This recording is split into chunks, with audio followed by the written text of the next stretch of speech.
Today, I've prepared the biography of Johann Sebastian Bach. Before you fall asleep, make sure to tell us from where you're listening and what time it is. Now, calm down and listen to the story while falling asleep. I'm wishing you a cozy and comfortable night. As you rest your head on your pillow and let your body sink into the mattress, we'll journey together through the gentle melody of Bach's life. His music has soothed souls for centuries, and tonight, his story will guide you into peaceful slumber. The soft, Baroque rhythms of his compositions mirror the steady rhythm of your breathing. As you relax deeper with each moment, let the warm blanket of history envelop you as we explore the life of this remarkable composer. Close your eyes now and drift away as the tale unfolds in the quiet sanctuary of your bedroom, in the gentle quietude of a late winter's evening.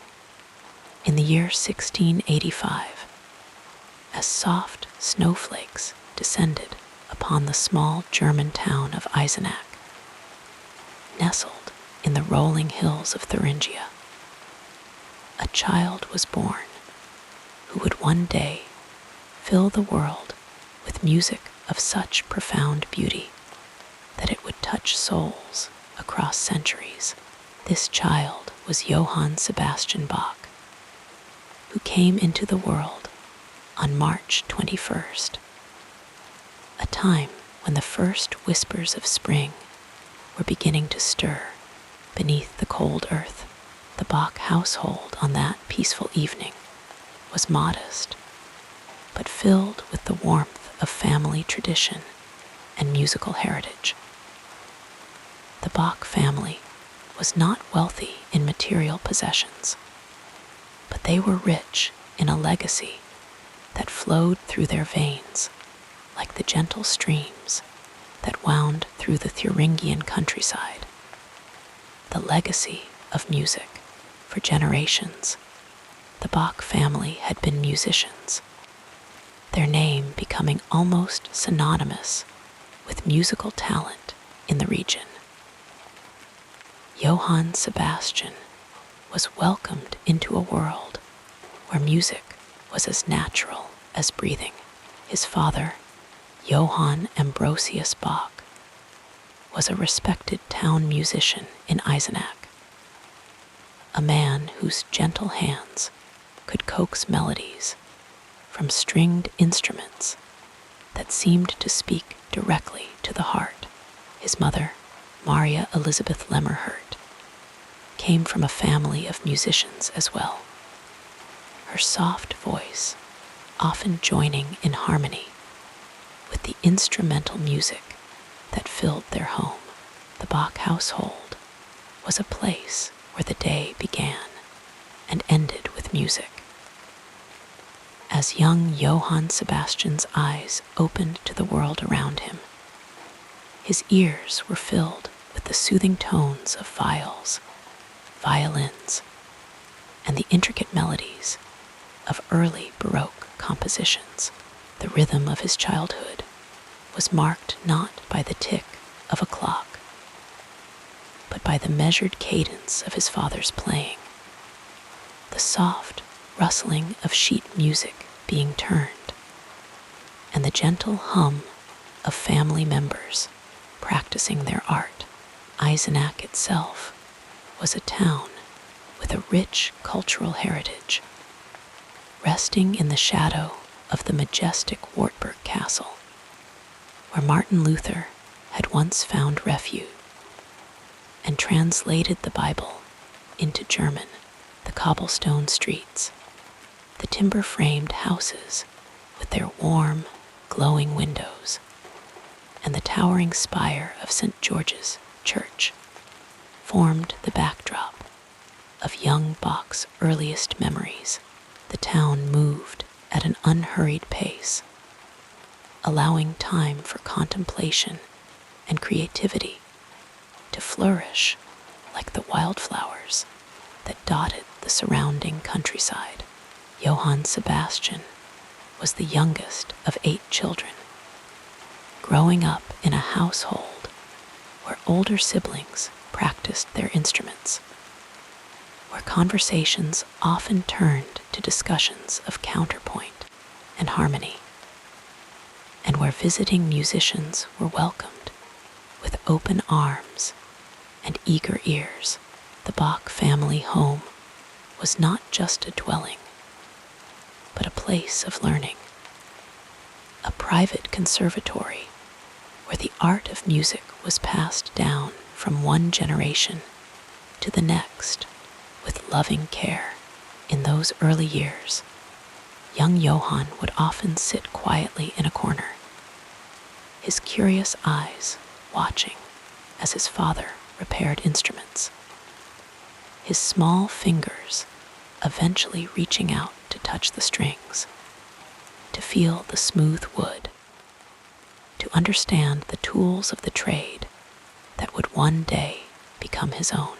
His father noticed this interest with a gentle smile, recognizing in his youngest son the same passion that had guided his own life.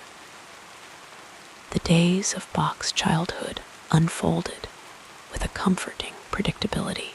Mornings began with the soft light filtering through leaded glass windows, with the sounds of the household stirring, with perhaps a simple breakfast of bread and milk. Then would come the lessons, reading, writing, arithmetic, and of course, music. Johann Sebastian showed an early aptitude for learning, his mind as nimble as his small fingers would one day become on the keyboard. But life in the 17th century was not without its hardships, and the gentle flow of Bach's early childhood was interrupted by sorrow when he was just 9 years old.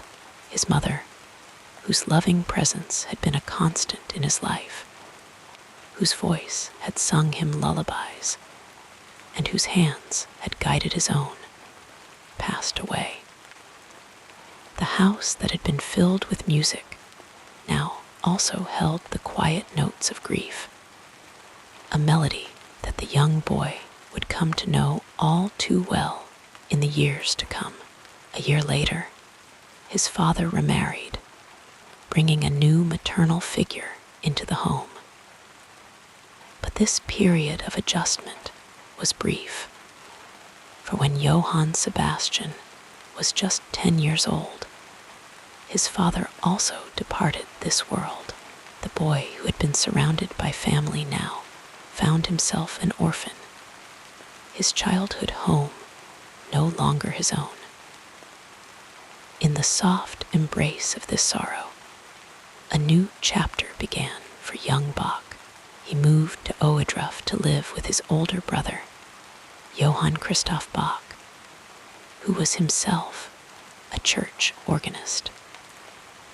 The journey to Ohrdruf was not merely a physical one, but a passage from childhood to a more adult awareness of the world. The road would have taken him through the gentle Thuringian landscape, past fields where farmers worked with the rhythm of the seasons, through forests where sunlight dappled the path, and finally to the door of his brother's home. Johann Christoph, 14 years older than Sebastian, took on the role of guardian and teacher. In his brother's home, the young Bach continued his education, both in general studies and in music.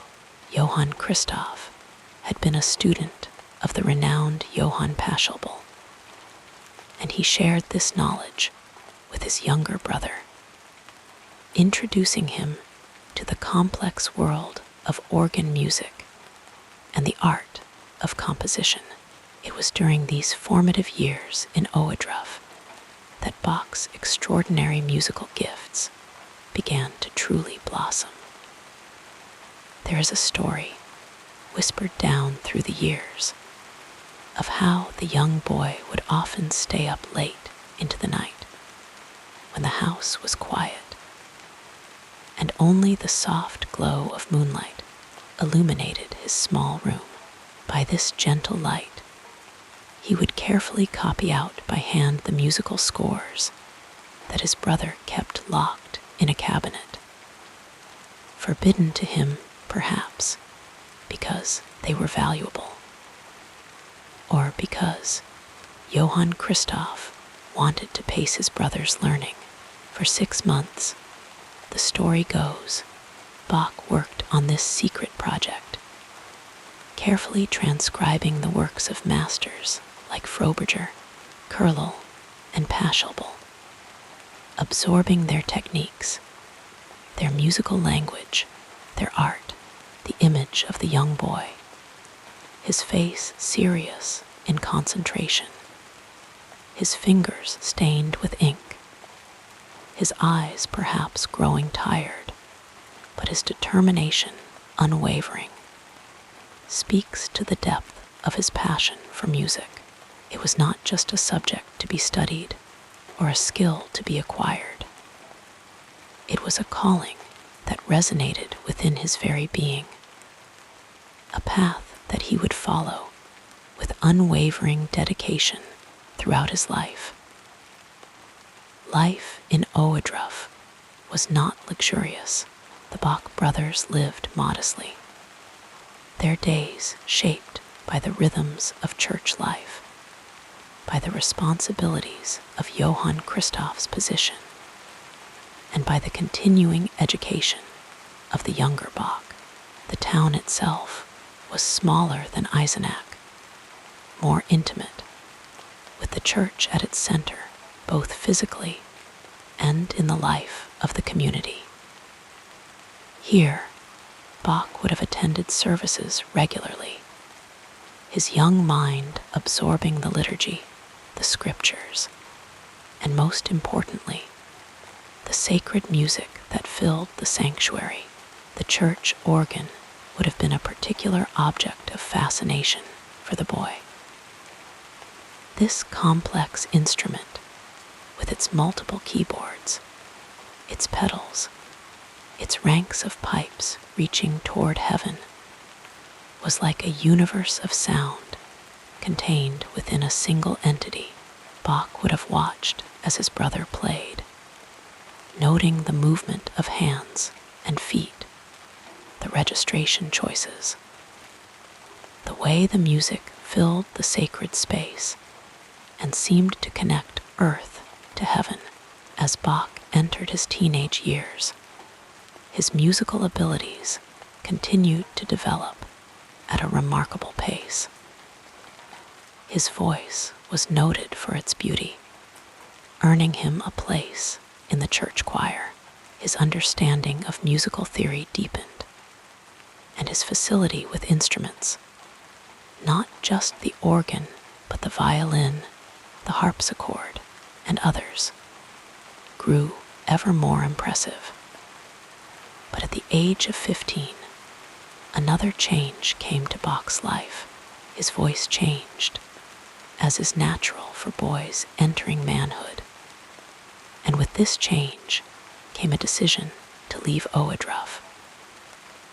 Perhaps the household had become too crowded. Perhaps opportunities for further musical development were limited. Or perhaps, as sometimes happens when youth begins to give way to adulthood, there was a desire for independence, for a chance to make his own way in the world. Whatever the reason, Bach set his sights on Lemberg, a town in northern Germany where the prestigious St. Michael's School offered both an excellent education and a chance to continue his musical studies. The journey from Ohrdruf to Lemberg was a significant one, covering a distance of some 200 miles. For a boy of 15, traveling on foot alongside a friend, it would have been an adventure filled with new sights, new sounds, and perhaps a touch of apprehension mixed with excitement. The landscape would have changed as they traveled north, from the familiar hills of Thuringia to the flatter lands of the North German plain. Towns and villages would have provided resting places along the way, perhaps offering opportunities for the young musicians to earn a meal or a night's lodging by playing for innkeepers or local gatherings. The journey itself was an education, an introduction to a wider world beyond the confines of the small towns where Bach had spent his childhood. Arriving in Lüneburg, Bach found himself in a new environment, one that offered both challenges and opportunities. St. Michael's School was known for its high academic standards and its strong musical tradition. Here, Bach's talents were recognized, and he was admitted as a scholarship student, his beautiful soprano voice having been replaced by a promising young musical mind. At St. Michael's, Bach had access to a significant library of music, to instruments of quality, and to teachers who could guide his continuing development. He sang in the choir, played various instruments, and began to more seriously explore the art of composition. The curriculum at the school was broad, encompassing not just music, but languages, mathematics, theology, and other subjects that would contribute to a well-rounded education. It was during his time at Lüneburg that Bach also had opportunities to expand his musical horizons beyond the school itself. The town was not far from Hamburg, a major cultural center where Bach could hear performances by renowned musicians. There are stories of Bach walking the 40 kilometers to Hamburg to hear the famous organist Johann Adam Rienken perform at the Church of St. Catherine. These journeys, undertaken on foot with the patient determination that would characterize much of Bach's approach to life, speak to his hunger for musical knowledge and experience. Bach also traveled to nearby Celle, where the ducal court maintained an orchestra that performed in the French style, introducing the young musician to a different musical tradition than the German one he had grown up with. These experiences were like seeds planted in fertile soil, influences that would later bloom in Bach's own compositions, which often synthesized various national styles into something uniquely his own. The years at Lüneburg were formative ones for Bach, a time of growth, of learning, of beginning to find his own voice as a musician and as a young man. They laid the groundwork for the career that would follow, a career that would take him to various positions throughout Germany, that would see him compose some of the most profound and beautiful music ever written, and that would eventually secure his place as one of the greatest composers in the Western tradition. As we leave the young Bach at this point in his journey, standing at the threshold of adulthood, his future still unwritten, but full of promise, we can imagine him perhaps pausing one evening to look up at the stars above Lüneburg, the same stars that had shone over Eisenach in his childhood. The same stars that would watch over his entire life's journey in that moment of quiet contemplation. Perhaps he already heard within himself the music that would one day flow from his pen, music that would speak across time and space, music that would continue to move hearts and souls long after his own journey had ended. Let us drift further into the story as we explore the next part of this fascinating journey. In the gentle rolling hills of Thuringia, a region nestled in the heart of what we now call Germany, the Bach family took root and flourished like the sturdy oak trees that dotted the landscape long before Johann Sebastian Bach drew his first breath in the small town of Eisenach in 1685. Generations of Bachs had already woven themselves into the musical fabric of this verdant countryside. The story of the Bach family begins not with the great composer we know today, but with his ancestors who, through their dedication to music and craft, laid the foundation for one of music's most enduring legacies. The earliest traceable Bach ancestor was Veit Bach, Johann Sebastian's great-grandfather, who worked as a baker and miller in Hungary before fleeing religious persecution in the late 16th century.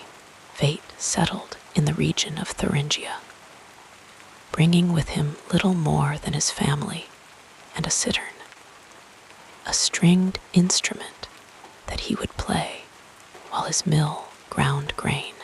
There is something deeply touching about this image. A simple man finding solace in music amidst the rhythmic sounds of his daily work. One can almost hear the gentle plucking of strings mingling with the soft turning of the millstone, creating a humble symphony of survival and joy.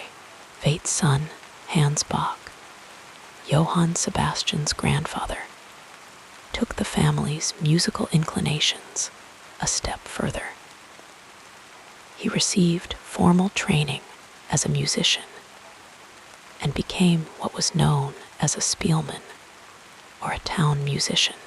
In the quiet evenings, Hans would teach his sons the art of playing various instruments, passing down not just technical skills, but a profound reverence for music itself. The family would gather around after a long day's work, the warm glow of candlelight illuminating their faces as they played together, their music filling the modest home with warmth and harmony. This tradition continued with Johann Sebastian's father, Johann Ambrosius Bach, who served as a court and town musician in Eisenach. Ambrosius was known for his skill with the violin, an instrument that seemed to sing beneath his fingers. He married Maria Elizabeth Lemmerhirt, and together they created a home filled with music and devotion. The Bach household was not one of great wealth, but it was rich in culture, faith, and artistic expression. The young Johann Sebastian would have fallen asleep many nights to the gentle lullaby of his father's violin, or the soft humming of his mother as she moved about their home. In those days, music was not merely an artistic pursuit, but a practical trade passed down from father to son, much like carpentry or blacksmithing. The Bach family had, over generations, established themselves as respected musicians throughout Thuringia. They were known not just as performers, but as composers, instrument makers, and teachers. At family gatherings, which occurred with heartwarming regularity, the Bachs would come together from various towns and villages, bringing their instruments and their latest compositions. These reunions would often last for days, with music making that stretched from sunrise to well past sunset. Johann Sebastian was born into this musical lineage on March 21, 1685, the youngest son of Ambrosius and Maria Elizabeth. His arrival into the world coincided with the early spring, when the first tender buds were beginning to appear on the trees around Eisenach. This timing seems fitting for a child who would later bring such renewal and flourishing to the art of music.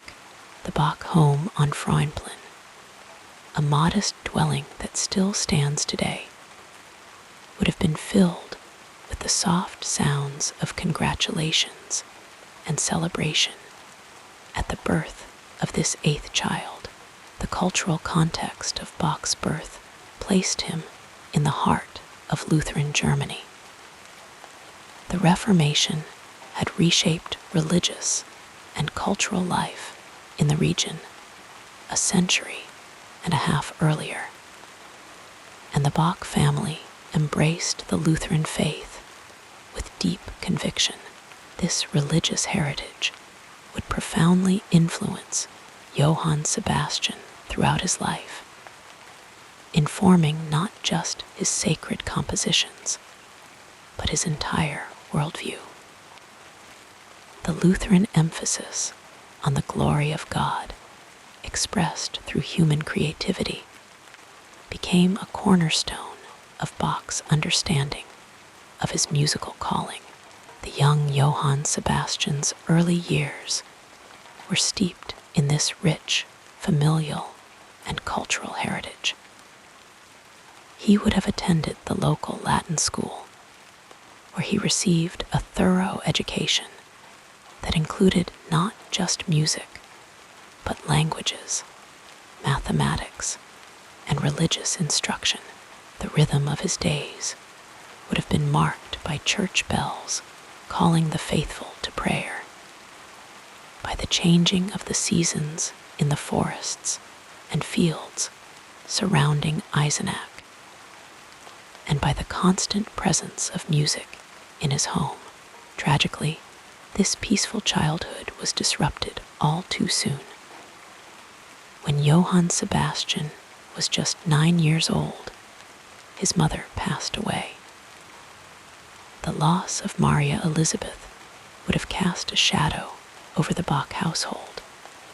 Her absence felt in countless small ways: the missing sound of her footsteps, the silence where her voice had been, the empty place at the family table. Less than a year later, Ambrosius remarried, bringing a stepmother into young Sebastian's life. But this new family configuration was short-lived. When Johann Sebastian was 10, his father also died, leaving him an orphan at a tender age. In the face of such profound loss, the extended Bach family demonstrated the strength of their bonds. Johann Sebastian's older brother, Johann Christoph Bach, who was already established as an organist in Ohrdruf, took the young boy into his home. There, amid the grief of losing both parents, Johann Sebastian continued his musical education under his brother's guidance. Johann Christoph had studied with Johann Pachelbel, a respected composer and organist, and he passed this musical lineage on to his younger brother in his brother's home, Johann Sebastian would have had access to scores and instruments that further nurtured his growing talent. There is a touching story passed down through generations of how the young Bach would secretly copy his brother's collection of musical manuscripts by moonlight, painstakingly transcribing them over a period of 6 months. When his brother discovered this nocturnal activity, he confiscated the copies, perhaps out of concern for the boy's eyesight, or perhaps protecting what were valuable possessions. This early dedication to learning from the masters foreshadowed the diligence and passion that would characterize Bach's approach to music throughout his life. The Bach family's musical traditions were not isolated from the broader cultural currents of their time. Thuringia, with its patchwork of small principalities and free cities, was a crossroads of various influences. The region's central location in Europe meant that musical styles from Italy, France, and the Netherlands all made their way to the ears of local musicians. The Bach family, with their professional interest in music, would have been particularly attuned to these diverse traditions, incorporating elements into their own playing and compositions. When Johann Sebastian was 15, his voice changed, and with it came new opportunities. His clear soprano, which had earned him a place in the choir at Ohrdruf, gave way to a deeper register. Around this time, he secured a position at the prestigious St. Michael's School in Lüneburg, far to the north of his Thuringian homeland.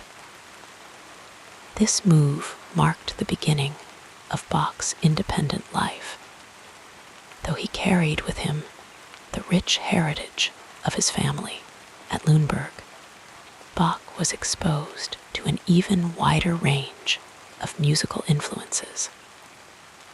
The school's library contained works by composers from throughout Europe, and Bach absorbed these diverse styles with the same eagerness he had shown copying his brother's manuscripts.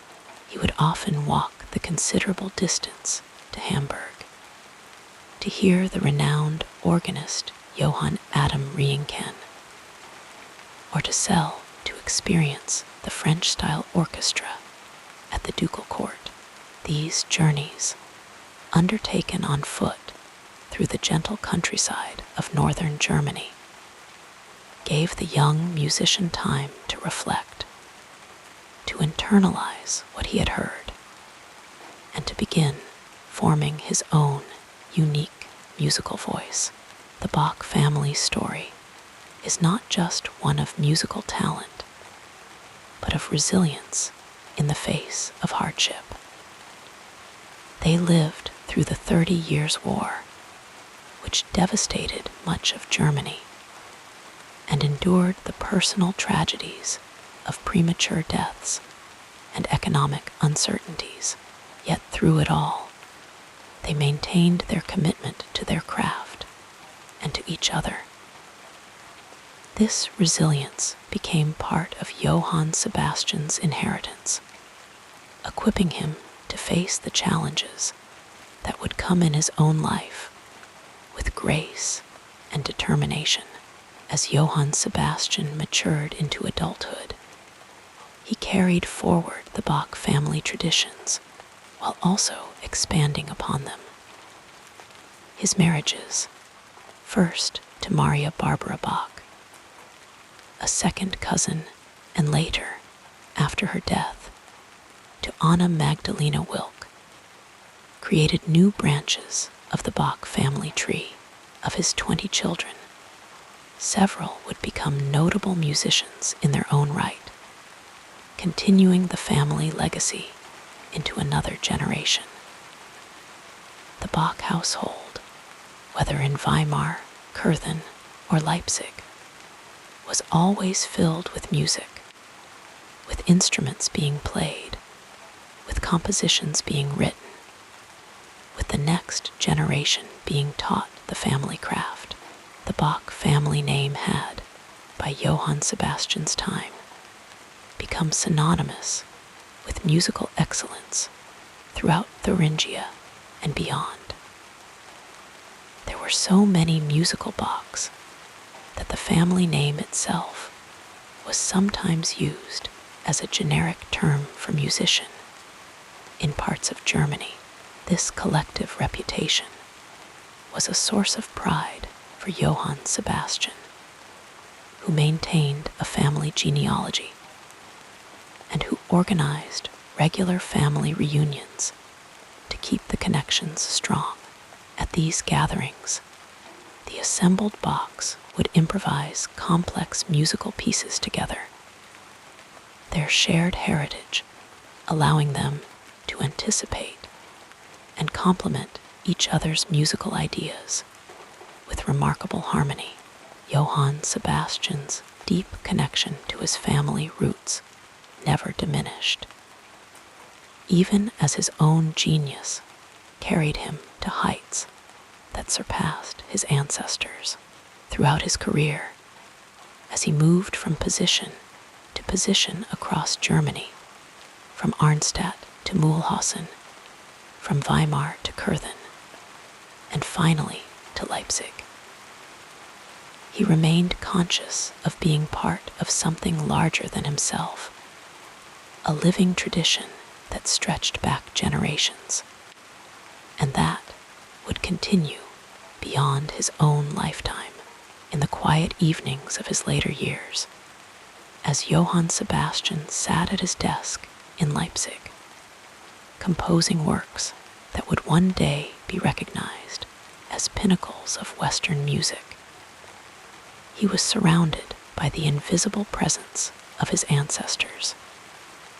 Fate with his cittern at the mill, Hans teaching his sons in the glow of candlelight, Ambrosius playing his violin in the Eisenach home. The notes that flowed from his pen were his own, marked by his unique genius, but they also carried within them the echoes of this rich family heritage, this long line of musicians who had prepared the way for him. And so, as we imagine Johann Sebastian Bach in these moments of creation, we can also sense the gentle current of history flowing through him, connecting him to both past and future. The Bach family story reminds us that even the most towering individual achievements are often rooted in the fertile soil of family traditions, cultural heritage, and shared values passed down through generations. As we drift toward sleep, we might reflect on our own connections to those who came before us, those invisible threads that bind us to our own personal histories, and that continue to shape who we are, even as we dream. The peaceful narrative of this life continues as we turn our attention to what happened next. In the gentle rolling hills of Thuringia, nestled among the verdant forests of central Germany, little Johann Sebastian Bach opened his eyes to a world filled with music. Born in the spring of 1685 in the small town of Eisenach, he entered a physical and social landscape that would cradle his earliest experiences and shape the foundation of his musical soul. Let us wander unhurriedly through the cobblestone streets of his childhood, feeling the smooth stones beneath our feet, hearing the distant sounds of town life, and breathing in the cool, pine-scented air that once filled his lungs. Eisenach in the late 17th century was a modest town of perhaps 6,000 souls, nestled at the northwestern edge of the Thuringian forest. The town rested in a valley, embraced by gentle hills and watchful mountains. Above the town, standing in silent protection, rose the majestic Wartburg Castle, its weathered stones holding centuries of history. From certain windows in the town, one could glimpse its towers rising above the tree line, catching the golden light of dawn or the soft purple hues of dusk. This castle, where Martin Luther had once found refuge and translated the Bible into German, cast a long cultural and spiritual shadow over the town where young Johann would take his first steps. The Bach family home on Lutherstrasse was a timber-framed building typical of the region, with dark wooden beams creating geometric patterns against whitewashed walls. These structures, known as Fahrträgerhäuser, characterized the town's architectural landscape. The Bach home was modest but comfortable, situated not far from the center of town. Inside, wooden floors creaked softly underfoot, telling stories of the generations that had walked upon them. The rooms were illuminated by the warm glow of candles and the natural light that filtered through small windows, creating pools of brightness that shifted with the passing hours. In the main living area, a large tile stove provided warmth during the long winter months when snow blanketed the town and frost painted delicate patterns on window panes. This stove was the heart of the home, radiating a gentle heat that drew the family together in the evenings. Young Johann would have felt its comforting warmth at his back as he sat listening to his father, Ambrosius, play the violin, the firelight casting dancing shadows on the walls around them. The sense of home would have been a mixture of wood smoke from the stove, the rich aroma of bread baking in the communal ovens, and perhaps the subtle fragrance of dried herbs hanging from the rafters. The Bach household was not wealthy, but it was a place where basic needs were met, and where music filled the spaces between daily tasks. Outside the home, the streets of Eisenach offered a rich tapestry of sensory experiences for a growing child. The town's layout followed medieval patterns, with narrow, winding streets opening unexpectedly into small squares where markets were held. On market days, these squares transformed into bustling centers of commerce and conversation. Farmers from the surrounding countryside brought their produce, fresh vegetables arranged in colorful displays, fruits in season, cheeses, and meats. Craftsmen set up stalls to sell their wares: pottery, textiles, leather goods, and metalwork. The soundscape of these market days was a symphony of human activity. The calls of vendors advertising their goods, the haggling of customers, the laughter of children playing between the stalls, the distant ringing of church bells marking the hours for young Johann, whose ears were already attuned to the subtleties of sound. These everyday acoustics would have been as educational as they were entertaining. The rhythm of life in Eisenach followed the natural cycles of the seasons and the liturgical calendar of the Lutheran Church. Spring brought renewal as the snow melted and the first green shoots emerged from the soil. The town's surroundings transformed from the stark beauty of winter into a lush landscape of new growth. Summer days were long and filled with light, the forests offering cool refuge from the heat. Autumn painted the hillsides with rich golds and reds before winter returned, wrapping the town in a quiet blanket of snow.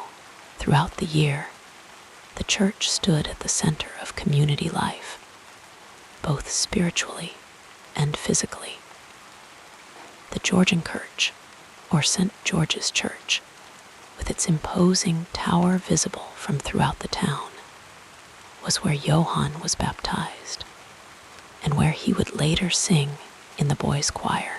The church's interior was a space of reverent beauty, with sunlight streaming through stained glass windows, creating pools of colored light on stone floors.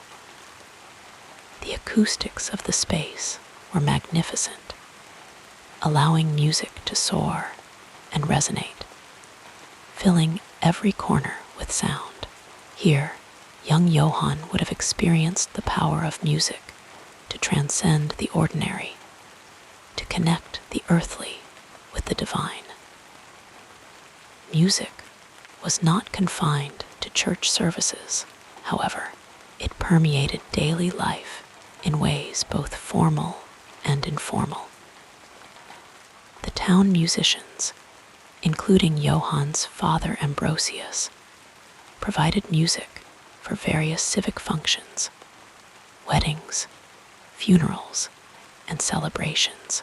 From the windows of his home, Johann might have heard the distant sounds of these performances drifting through the air, or the practice sessions of neighboring musicians, their melodies weaving through the ambient sounds of town life. The natural environment surrounding Eisenach offered its own musical education. The Thuringian forest, with its dense stands of pine, oak, and beech trees, was a short walk from town. Here, the soundscape shifted from human to natural. The rustling of leaves in the breeze, the songs of birds, the rhythmic patterns of rainfall on foliage, the distant murmur of streams. These organic sounds, with their complex patterns and harmonies, would have enriched Johann's developing sense of musical possibility.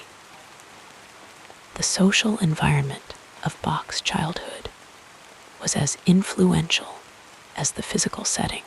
The Bach family was already well established in the region as musicians, with Johann's ancestors having served as town musicians, court musicians, and church organists for generations. This family legacy created a rich cultural inheritance and a set of expectations that young Johann absorbed from his earliest days. Within the Bach household, music was as natural and necessary as breathing. Johann's father Ambrosius was a respected violinist and director of the town musicians. His uncle, Johann Christoph Bach, was an accomplished organist at Eisenach's St. George's Church. Music making was a daily activity, with family members often gathering to play together in the evening hours. The sounds of strings being tuned, the patient repetition of difficult passages, the satisfaction of a well-played phrase. These were the soundtrack of Johann's earliest memories. This immersion in music extended beyond technical skill to encompass a philosophy of life. For the Bach family, music was not merely a profession, but a calling, a way of understanding and engaging with the world. It was also a craft to be learned through patient apprenticeship, with knowledge passed from one generation to the next. Young Johann would have observed this process as his father taught his older brothers, watching how musical knowledge was transmitted through demonstration, imitation, and gradual refinement. The social circles of the Bach family included other musicians, clergy, teachers, and craftsmen, people who valued skill, dedication, and tradition. Conversations around the dinner table might have ranged from the practical aspects of musical performance to deeper questions of faith, education, and community responsibility. In this environment, Johann was exposed to a worldview that integrated artistic expression with spiritual devotion and civic duty. Tragedy touched Johann's childhood when his mother Elizabeth died in 1694, when he was just 9 years old.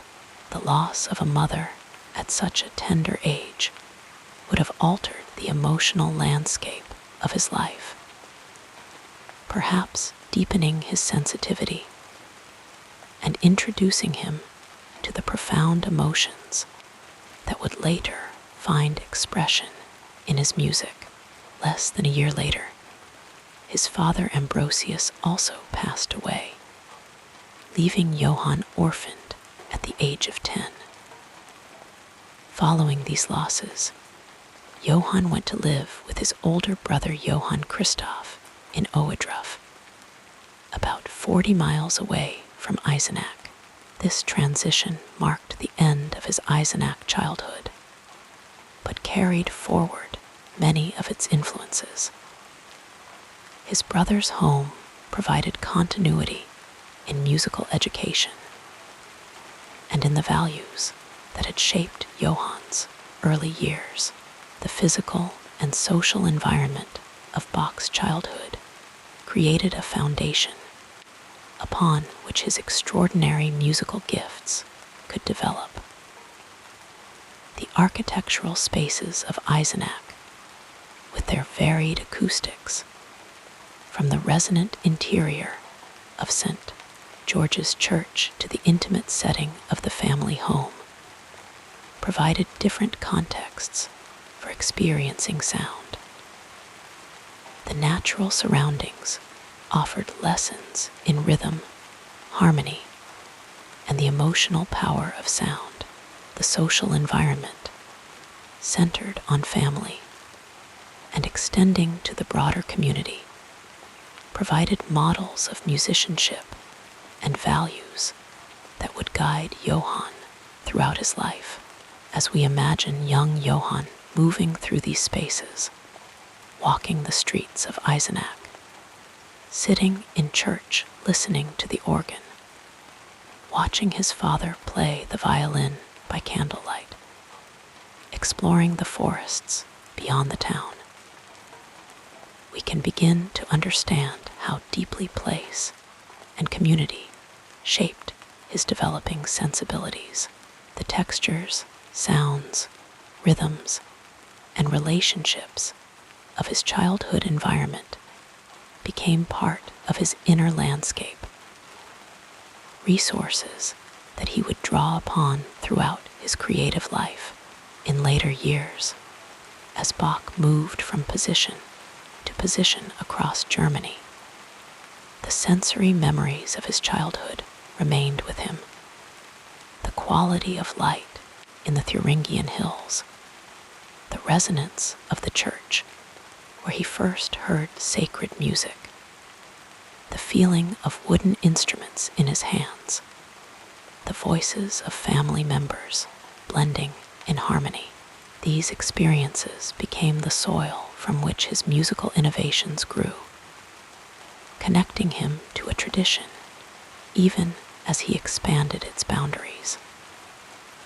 The story of Johann Sebastian Bach reminds us that genius does not emerge in isolation, but is nurtured by specific places, people, and traditions. As we drift toward sleep, we might imagine ourselves walking alongside young Johann through the streets of Eisenach, hearing what he heard, seeing what he saw, feeling what he felt in this gentle journey through time and place. We connect with the human experiences that preceded the creation of some of the world's most enduring music, finding in these ordinary moments the seeds of extraordinary achievement. And as our thoughts grow quieter and our breathing deepens, we might reflect on how our own environments, the places we have lived, the sounds we have heard, the people who have surrounded us, have shaped who we are and who we might become. In this peaceful contemplation, we join the endless flow of human experience, connected to those who came before us and those who will follow. As we gently surrender to sleep, as you relax deeper, let us now softly explore the next chapter of this soothing biography. The educational journey of Johann Sebastian Bach unfolds like a gentle stream flowing through the verdant landscapes of 17th century Germany. After those formative early years in Eisenach, young Johann, having lost both parents by age 10, moved to Ohrdruf to live with his older brother Johann Christoph in the soft quietude of his brother's home. Bach's musical education continued to deepen and flourish, much like the gradual opening of a delicate flower in the morning sunlight. Johann Christoph, himself a student of the renowned organist Johann Pachelbel, possessed a collection of musical scores that fascinated the young Bach. Picture, if you will, the young boy in the stillness of evening, his curious fingers reaching for these precious manuscripts, his eyes widening with wonder as he studied them by candlelight. The dancing flame would cast gentle shadows across pages filled with notes that seemed to speak directly to his soul, calling him toward his destiny with a soft, persistent voice. Legend tells us that Bach would sometimes copy these scores by moonlight when his brother forbade him to access the collection. Imagine the dedication of this child, his small fingers carefully tracing each note onto paper, the scratching of his quill, a whispered counterpoint to the sounds of the sleeping household. In this patient, determined practice, we see the first signs of Bach's extraordinary commitment to his craft, a quality that would accompany him throughout his long and fruitful life. In the warm embrace of Ohrdruf, Bach attended the local lyceum, where he received a comprehensive education that extended far beyond music. Latin, theology, logic, rhetoric, mathematics.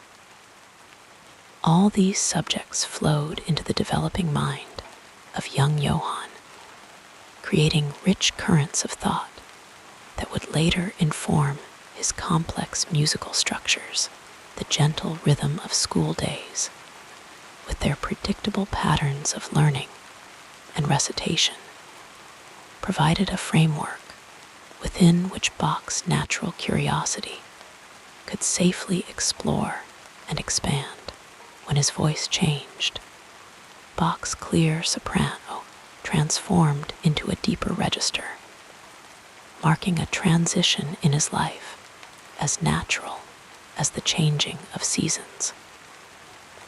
At 15, his growing musical talents carried him to Lüneburg, where he secured a position at the prestigious St. Michael's School. Picture the adolescent Bach walking the cobblestone streets of this northern town, his footsteps echoing softly as he made his way to morning rehearsals, his breath visible in the cool dawn air, his mind already filling with melodies. At St. Michael's, Bach sang in the choir and likely played the organ and harpsichord as well. The school's extensive library opened new musical worlds to him, introducing him to compositions from throughout Germany and beyond. Imagine Bach in quiet moments between rehearsals, sitting alone in the library, his fingers gently turning pages of scores by composers from France, Italy, and the Netherlands. Each page turned was like opening a window onto new landscapes of sound, new possibilities for expression. During his time at Lüneburg, Bach would occasionally walk the 25 miles to Hamburg to hear the renowned organist Johann Adam Reinken perform. Picture the young musician setting out in the gentle light of early morning, walking at an unhurried pace through fields and forests, perhaps humming to himself as he anticipated the musical treasures awaiting him. These pilgrimages represent Bach's deep hunger for musical knowledge, his willingness to physically journey toward sources of inspiration and learning. Similarly, Bach traveled to Celle, where the Ducal Court Orchestra performed French music in the style that was then fashionable throughout Europe. In the warm, candlelit chambers of the court, Bach would have heard the elegant dance suites and ornamented melodies that would later influence his own compositions. The courtly musicians, in their fine attire, moving with practiced grace through both music and social interactions, offered Bach a glimpse of a world quite different from his own modest upbringing. After his schooling at Lüneburg, Bach's education continued through a series of positions that allowed him to refine his skills as a performer and composer.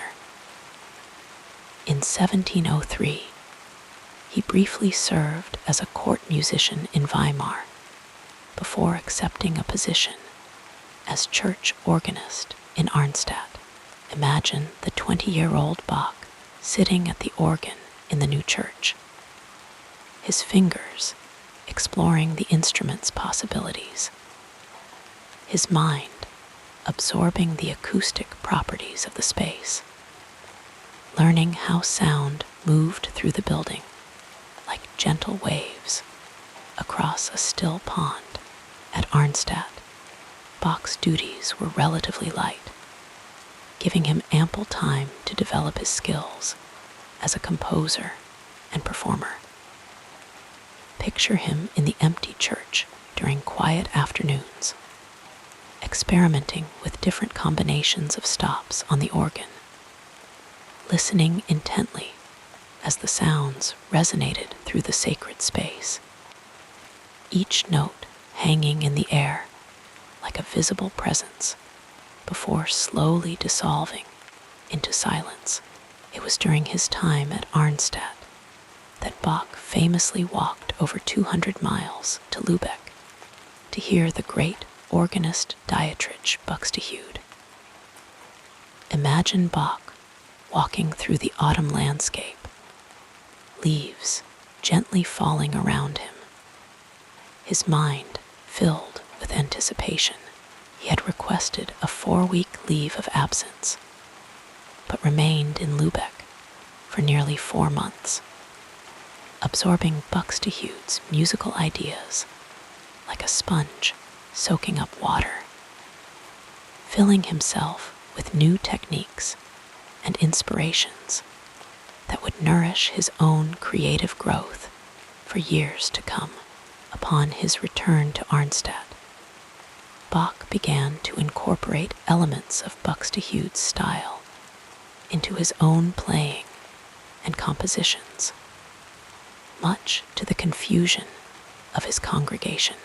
Picture the church filled with parishioners, their faces showing bewilderment as Bach's music took unexpected turns, introducing harmonies and ornamentations they had never heard before. In this gentle tension between innovation and tradition, we see Bach beginning to find his own distinctive voice as a composer.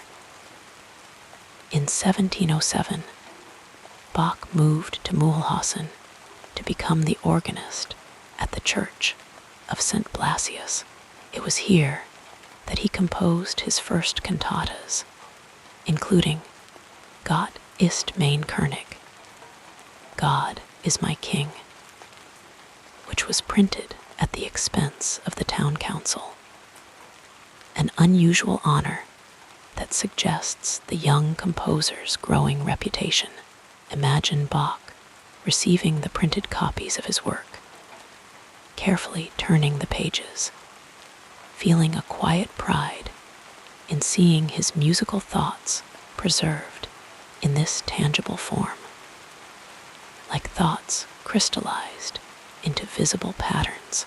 Bach's time in Mühlhausen was brief, as he soon accepted a position as court organist and chamber musician in Weimar.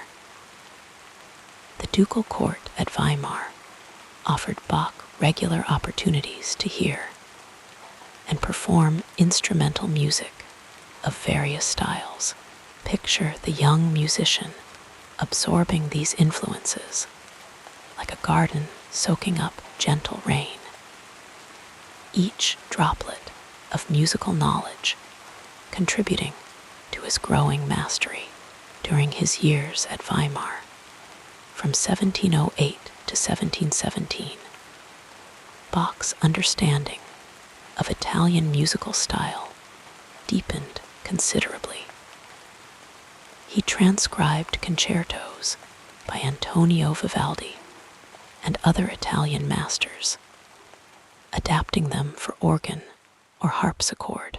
Imagine Bach sitting at his desk, a single candle illuminating the score before him, his mind translating the string textures of Vivaldi's concertos into keyboard figurations, learning through this process how musical ideas could be transformed from one medium to another while preserving their essential character. These transcriptions served as a form of self-education for Bach, allowing him to internalize the principles of Italian concerto form and incorporate them into his own compositions. Like a skilled craftsman studying the work of masters in his field, Bach learned by doing, by taking apart the musical mechanisms created by others and reassembling them in his own way. Bach's position at Weimar also required him to compose a new church cantata each month, further developing his skills in vocal writing and text setting.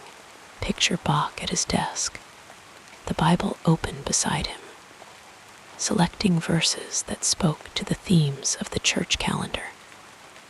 then crafting melodies that seemed to grow naturally from the rhythm and meaning of the words, like vines curling around a trellis, following its form while adding beauty of their own. Throughout these years, Bach continued to refine his technique as an organist, developing a reputation as one of the finest keyboard players of his time. Witnesses described his pedal technique as astonishing, his fingers and feet moving independently, yet in perfect coordination, creating complex musical textures that seemed to transcend human capability. Imagine Bach at the organ, his body still except for his hands and feet, his mind completely absorbed in the music flowing through him, connecting heaven and earth through the medium of sound. In 1717, Bach accepted a position as Kapellmeister at the court of Prince Leopold of Anhalt-Köthen. The prince was a music lover and accomplished musician himself, who valued Bach's talents and gave him considerable freedom to compose and perform. Unlike his previous positions, which had focused primarily on sacred music, Bach's duties at Köthen centered on secular instrumental works for the prince's chamber orchestra. During these peaceful years at Köthen, Bach composed many of his most beloved instrumental works, including the Brandenburg Concertos, the first book of the Well-Tempered Clavier, the sonatas and partitas for solo violin, and the suites for solo cello.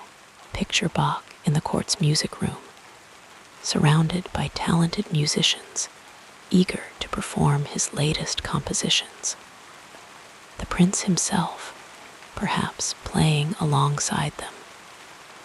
The atmosphere, one of mutual respect and shared artistic purpose. This period represents a kind of culmination of Bach's self-directed education, as he synthesized all he had learned about various national styles and compositional techniques into works of astonishing originality and perfection. The Well-Tempered Clavier, with its preludes and fugues in all 24 major and minor keys, stands as a monument to Bach's complete mastery of counterpoint and harmony, a gentle exploration of the full range of musical expression possible within the tonal system. Throughout his life, Bach continued to learn and grow as a musician, collecting and studying scores by other composers, refining his understanding of musical styles from throughout Europe. His personal library contained works by composers from the previous century, as well as his contemporaries, demonstrating his deep engagement with the full breadth of the musical tradition he had inherited. Bach's education was not confined to music alone. His knowledge of theology informed his approach to sacred texts, allowing him to create musical settings that illuminated the meaning of the words with remarkable sensitivity and depth. His understanding of mathematics and proportion gave structure to his compositions, creating works that satisfy the intellect as well as the emotions, like perfectly proportioned architecture that pleases the eye from every angle. Perhaps most importantly, Bach's education included the development of a philosophical outlook that saw music as an expression of divine order and harmony. For Bach, composing was not merely a craft, but a calling, a way of revealing the underlying patterns that connect all things. His famous inscription, Soli Deo Gloria, to God alone be the glory, at the end of his manuscripts, reflects this understanding of music as something that transcends the individual composer, connecting human creativity with universal principles. As we contemplate Bach's educational journey, we might notice how each experience built upon those that came before, creating a continuous thread of development from the musical household of his childhood to his brother's collection of scores, to his school studies, to his pilgrimages to hear great organists, to his own professional positions. Each stage provided new materials for Bach's growing musical understanding, like a river gathering tributaries as it flows toward the sea. In Bach's development, we see the beautiful interplay of natural talent, determined study, and fortunate circumstance. His genius did not emerge fully formed, but was cultivated through years of patient practice, careful observation, and thoughtful reflection. The masterworks that now seem timeless were in fact the product of a specific life lived in a particular time and place, shaped by encounters with real people and concrete situations. As our eyelids grow heavy and our thoughts begin to drift, we might find comfort in this reminder that greatness emerges gradually through the accumulation of small efforts and quiet moments of learning. Bach's education reminds us that the most profound achievements often grow from the humblest beginnings, unfolding at their own natural pace, like a melody that takes its time to reveal its full beauty, note by gentle note, until we are carried away into dreams filled with harmony and peace. Our soothing biography continues with a look at the next important period in this incredible life. From the earliest days of childhood, Johann Sebastian Bach was surrounded by music, cradled in a family tradition that stretched back generations. His first mentors were not formal teachers, but the uncles and cousins who filled the Bach household with the warm resonance of violins, the deep tones of violas, and the joyful sound of voices raised in song.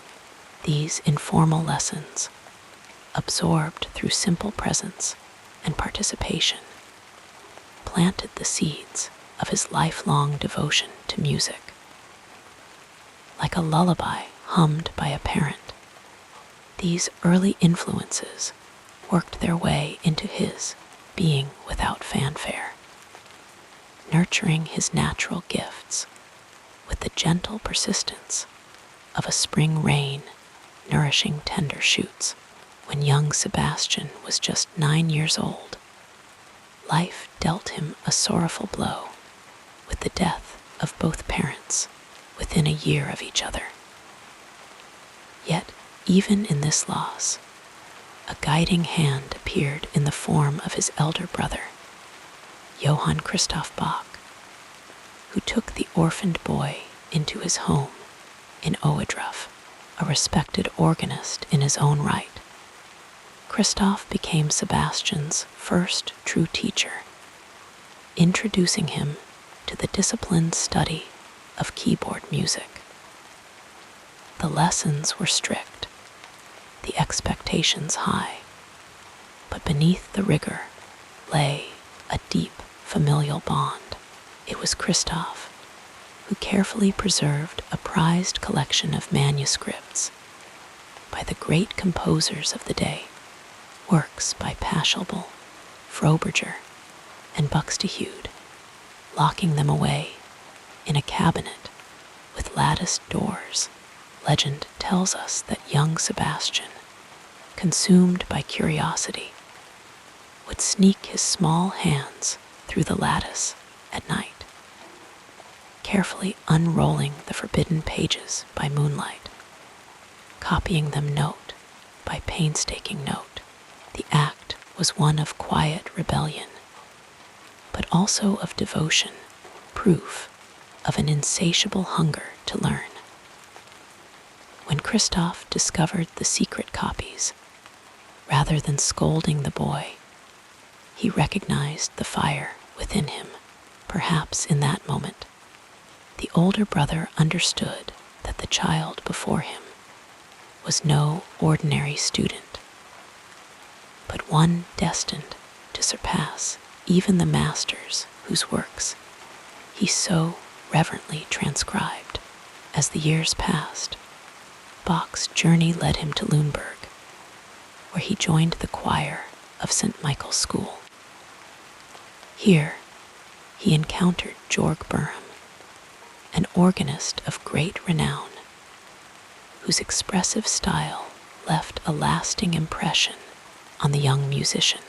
Böhm's playing was fluid and lyrical, his improvisations like whispered stories told through the pipes of the organ. Under his guidance, Bach began to explore the art of weaving melodies together in intricate counterpoint, a technique that would later become one of his signature strengths. The lessons were not merely technical. Böhm taught him to feel the music, to let it breathe and unfold as naturally as speech. But Bach's education was not confined to formal instruction. He was a listener, a seeker, drawn like a moth to the flame of great music wherever it could be found. On foot, he once traveled over 250 miles to hear the legendary Dietrich Buxtehude, organist of Lübeck's Marienkirche, whose dazzling performances were the talk of northern Germany. The journey itself was an act of devotion, a pilgrimage undertaken with the quiet determination of one who knows that true knowledge must sometimes be pursued rather than given. When Bach finally arrived, Buxtehude's playing overwhelmed him, grand, passionate, and unafraid to bend the rules of convention. The older master's music was alive with drama, his fugues spiraling upward like cathedral spires, his harmonies rich with unexpected turns. Bach stayed for months, absorbing every nuance, sitting at the organ bench long after services ended, experimenting with his own variations under the flickering candlelight. Buxtehude, recognizing the young man's talent, welcomed him as both student and colleague, sharing not only technique, but philosophy, the belief that music should serve a higher purpose, that it could bridge the earthly and the divine. Years later, as Bach settled into his first major position as organist in Arnstadt, another pivotal figure entered his life. Johann Adam Reinken, the venerable organist of Hamburg's St. Catherine's Church. Reinken was a living link to the past, a guardian of the North German organ tradition that stretched back to Sweelinck. The words were few, but their weight was immeasurable, a passing of the torch from one generation to the next. Even in his maturity, Bach remained a student, ever eager to learn from those around him. In Leipzig, where he spent the latter part of his career, he formed a deep friendship with the poet Picander, whose texts inspired some of his most profound sacred works. Their collaboration was one of mutual respect, a meeting of words and music that elevated both. And in his own home, Bach became the mentor, guiding his sons, Wilhelm Friedemann, Carl Philipp Emanuel, Johann Christoph Friedrich, each of whom would carry forward his legacy in their own way. The story of Bach's mentors is not one of solitary genius, but of a life woven through with the voices of others. Like a great chorale, his music resonates with the echoes of those who taught him, those who challenged him, those who believed in him. The strict counterpoint of his brother Christoph, the lyrical grace of Böhm, the fiery passion of Buxtehude, the solemn wisdom of Rienken. All these strands came together in his hands, refined through years of practice into something entirely his own. As we drift toward sleep, we might reflect on how these relationships, like the voices in a fugue, each had their own part to play, their own moment to shine, before blending into the greater whole. Bach's genius was not born in isolation, but nurtured by the hands and hearts of those who came before him, just as his music now nurtures us, lulling us into rest with its timeless harmonies. And so, as the last notes fade into silence, we surrender to the quiet, carried on the gentle current of memory and song. Let your mind float with these gentle recollections as we move forward in our story.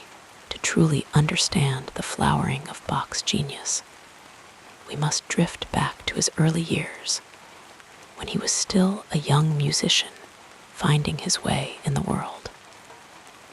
Picture him as a boy, barely in his teens, already shaped by loss.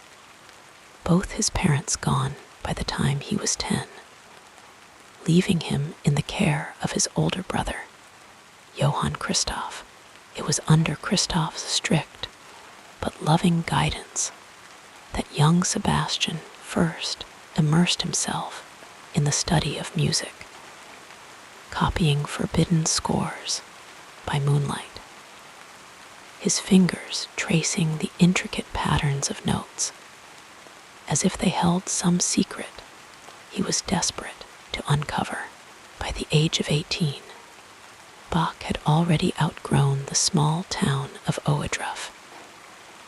Hungry for wider horizons, he set out for Lüneburg, where he would sing in the choir of St. Michael's School.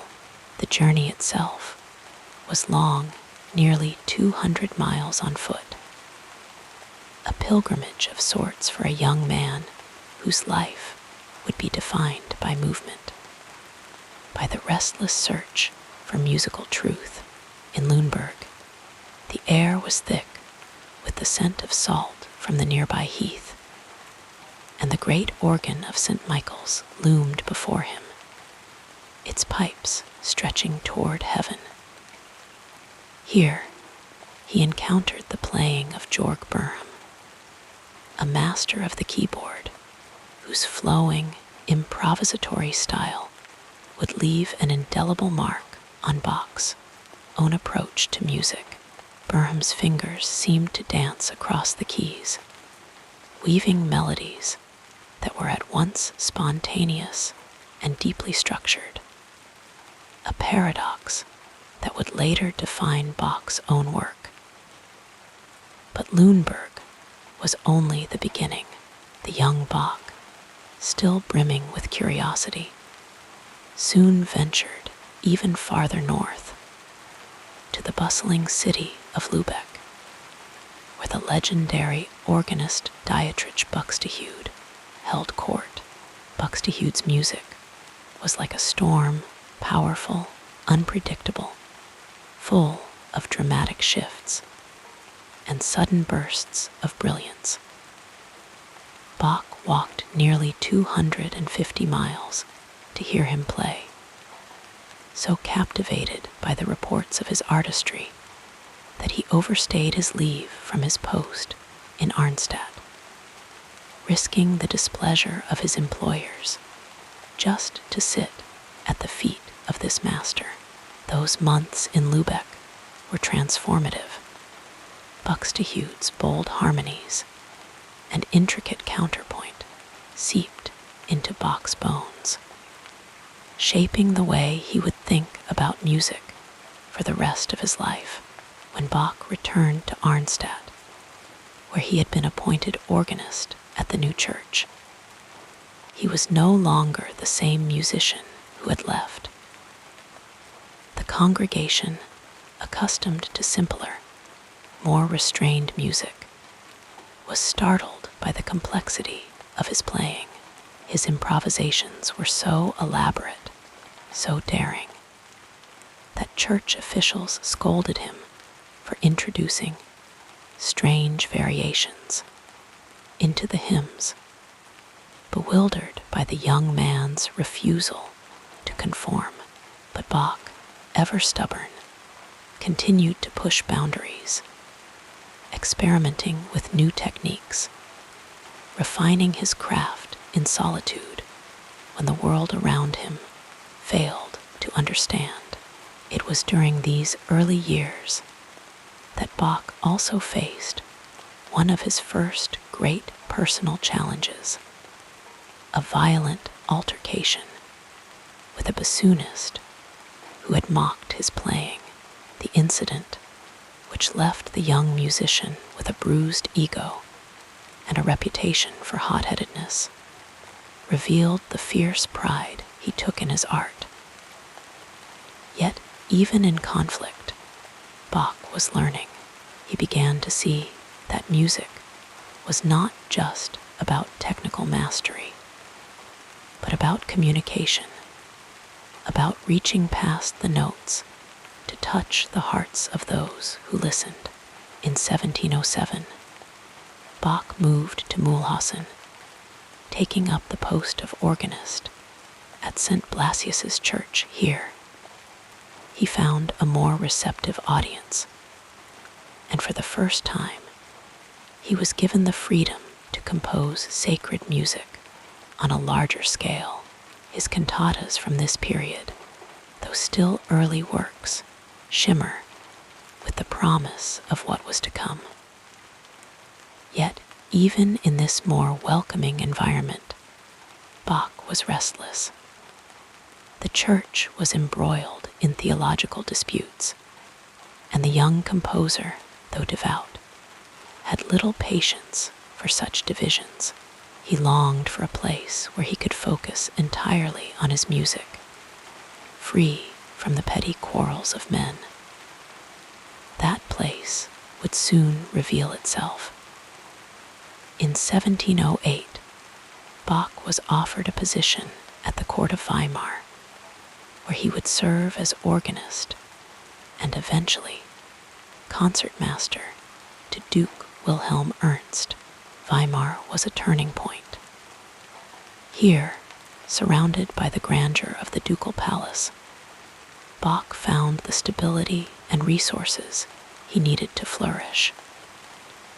The Duke was a serious man, stern and exacting, but he recognized Bach's genius and gave him the space to develop it. It was in Weimar that Bach composed some of his most dazzling organ works, the mighty toccata and fugue in D minor. The delicate intricacies of the Orgelbüchlein. Each piece was a meditation, a prayer rendered in sound, as if Bach were reaching through the music to touch something eternal. Yet even in Weimar, challenges persisted. The court was a place of rigid hierarchies, and Bach, though respected, often chafed under its constraints. When he was passed over for promotion in favor of another musician, his pride could not abide it. He sought new opportunities, and in 1717 he found them in Kärnten, where Prince Leopold, a passionate lover of music, offered him the position of Kapellmeister. The prince was a kindred spirit, a man who understood that music was not mere ornamentation, but the very breath of life. Under his patronage, Bach composed some of his most joyful works: the Brandenburg concertos, the orchestral suites, music that sparkled with invention and boundless energy. But life, as Bach well knew, was not without its sorrows. In Kärnten, he lost his first wife, Maria Barbara, leaving him with 4 young children to care for. Yet even in grief, music was his solace. He poured himself into his work, and in time, he found love again with Anna Magdalena, a talented singer who would become his partner in life and art. Together, they filled their home with music, their voices rising in harmony, their hands moving across the keys in perfect unison. As we reflect on these early years, we see not just the making of a great composer, but the slow, patient unfolding of a soul deeply attuned to the world around him. Bach's early career was a tapestry of journeys on foot, by carriage, across the rolling hills of Thuringia and the flat plains of northern Germany. It was a time of learning, of testing boundaries, of gathering the voices of those who came before him and weaving them into something new. And now, as the night deepens and the weight of sleep grows heavier, we can almost hear those distant echoes, the solemn chords of Böhm's organ, the fiery runs of Buxtehude's improvisations, the quiet rustle of pages turning by candlelight as a young Bach copies out his brother's forbidden manuscripts. These were the beginnings, the first notes of a melody that would one day swell into a symphony. And as we let ourselves drift, carried on the soft currents of memory, we can rest knowing that every great journey starts with a single step, every masterpiece with a single whispered note, drifting like clouds across the evening sky. We now move to the next part of this calming life story. In the quiet hush of evening, as the world slows and shadows lengthen, let us journey deeper into the life of Johann Sebastian Bach, a man whose music became the very foundation of Western harmony. His story is one of quiet dedication, of countless hours spent in dimly lit rooms, his fingers tracing melodies that would one day echo through centuries. Though his days were often filled with the demands of work and family, Bach's mind was always alight with music, elaborate fugues unfolding in his thoughts, intricate counterpoint weaving itself into his dreams. When Bach arrived in Leipzig in 1723, he was already a master of his craft. Yet the city would become the cradle of his greatest achievements. As cantor of St. Thomas Church, he was responsible not only for composing music, but for teaching young voices, directing choirs, and ensuring the spiritual life of the city was enriched by sacred song. It was here, amid the flickering candlelight of Gothic chapels and the rustling pages of handwritten scores, that he created the asterisk St. Matthew Passion asterisk, a work so profound, so deeply moving, that it seemed to contain the very essence of human sorrow and divine grace. The Passion asterisk unfolds like a vast tapestry, each voice a thread in a grand design. The evangelist's recitatives guide us tenderly through the story, while the chorales, those sturdy, hymn-like pillars, offer moments of reflection, like quiet breaths in a long meditation. The arias, with their aching beauty, seem to speak directly to the soul, as if Bach had reached into the depths of grief and love and poured them into sound. He wrote not just for the glory of God, but for the comfort of those who listened, knowing that music could touch places words alone could never reach. Yet Bach's genius was not confined to the sacred.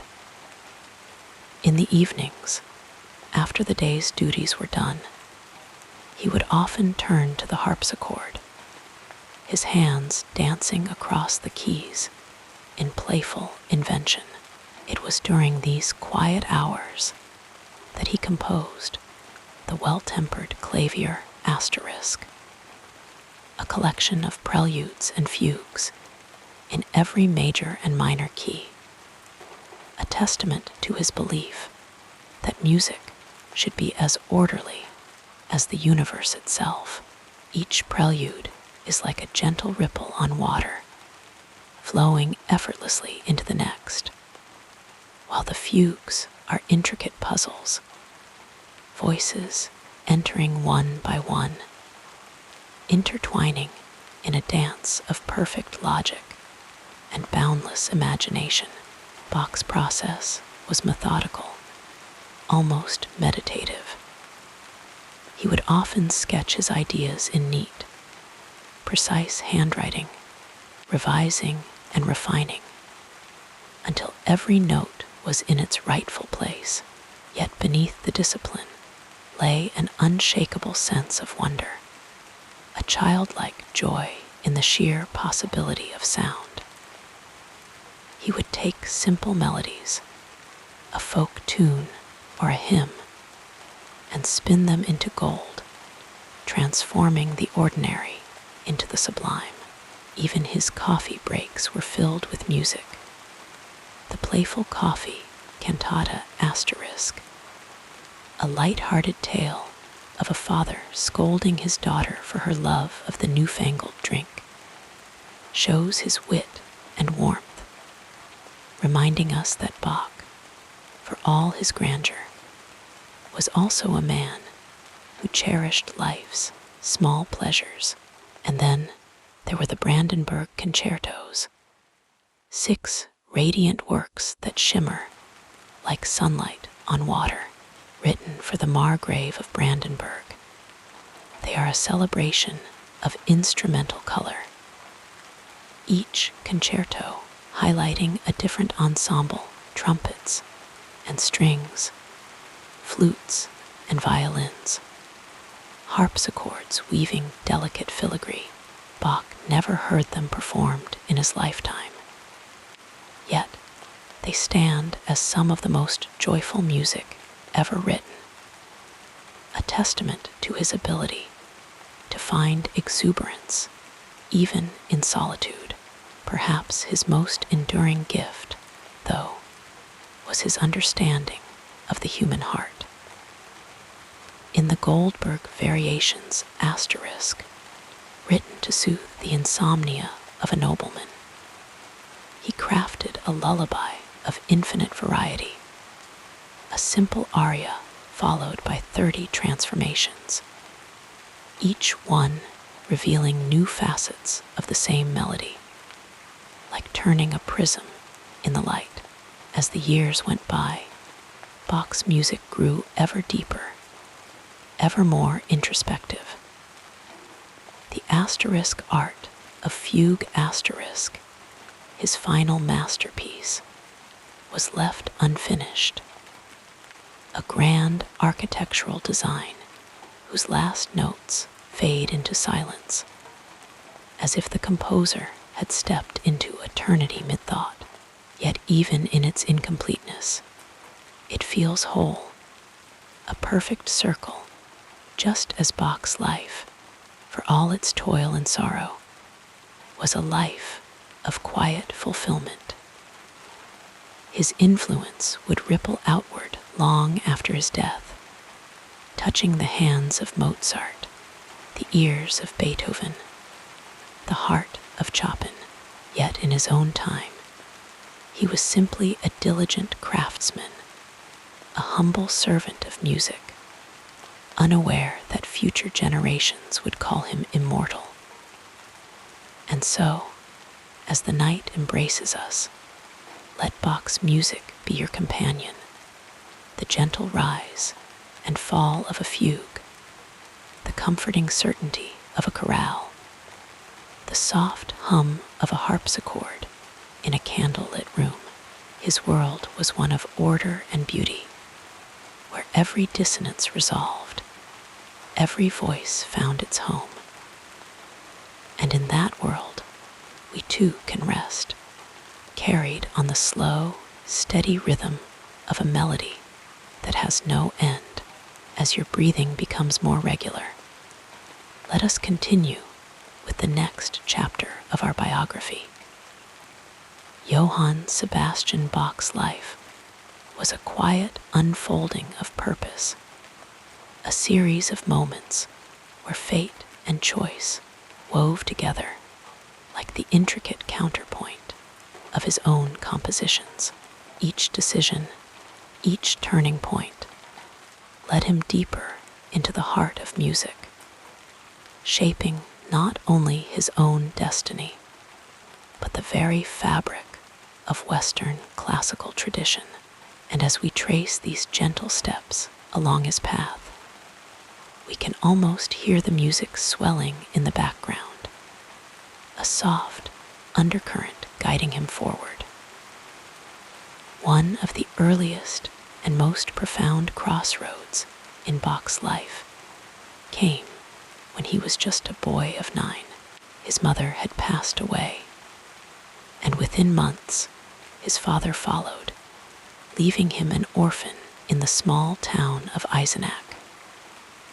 The world could have closed its doors to him then, but instead, his older brother Johann Christoph took him in, offering shelter, and most importantly, music. It was in his brother's home that young Sebastian first copied forbidden manuscripts by moonlight, his fingers tracing the notes of composers like Pachelbel and Froberger. Hungry for knowledge, had his brother turned him away, or had he himself lost interest in the rigorous discipline of music, the world might never have known his genius. But the flame had been lit, and it would only grow brighter with time. Years later, another quiet pivot arrived when Bach, now a young man, walked over 200 miles to Lübeck to hear the great organist Dietrich Buxtehude play. He was supposed to return to his post in Arnstadt after a few weeks, but the music held him captive. He stayed for months, absorbing Buxtehude's mastery, letting it reshape his own understanding of the organ. When he finally returned, His employers were displeased. His playing had become too bold, too experimental. But that journey had changed him. Without it, Bach might have remained a competent but unremarkable church musician. Instead, he carried Buxtehude's spirit with him, letting it ferment into something entirely his own. Then came Weimar, where Bach accepted a position as court organist and later concertmaster. Here, he was expected to compose prolifically, and the structure of the court allowed his creativity to flourish. It was during these years that he wrote some of his most dazzling organ works, each note a testament to his growing confidence. But Weimar was also a place of tension. Bach clashed with his employer, Duke Wilhelm Ernst, and when he was passed over for promotion, he sought a new path.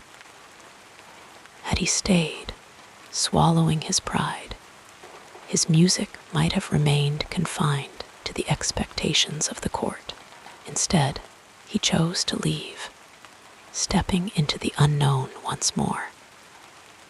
That unknown led him to Kärthen, where he served Prince Leopold, a music-loving ruler who gave Bach the freedom to explore instrumental music in ways he never had before. Here, without the demands of church composition, he wrote the Brandenburg concertos, the Well-Tempered Clavier, the suites for solo cello, works that would define the Baroque era. It was a golden time, a period of pure creation, but life, like music, is never static.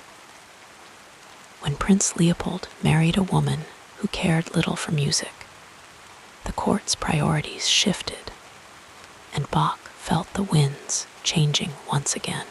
The next turn was perhaps the most unexpected, his move to Leipzig, where he would spend the rest of his life as cantor of the Thomaskirche. On the surface, it seemed a step down. Leipzig's council had wanted someone else, and Bach was not their first choice. The pay was modest, the responsibilities immense. He would be teaching rowdy schoolboys, preparing weekly cantatas, and navigating the petty politics of church and town. But in this unassuming role, Bach found his deepest purpose. The very constraints that might have stifled another composer became the soil from which his greatest sacred works grew: the St. Matthew Passion, the Mass in B minor, the Christmas Oratorio. Had he refused the position, holding out for something grander, the world might have been robbed of these towering monuments of devotion.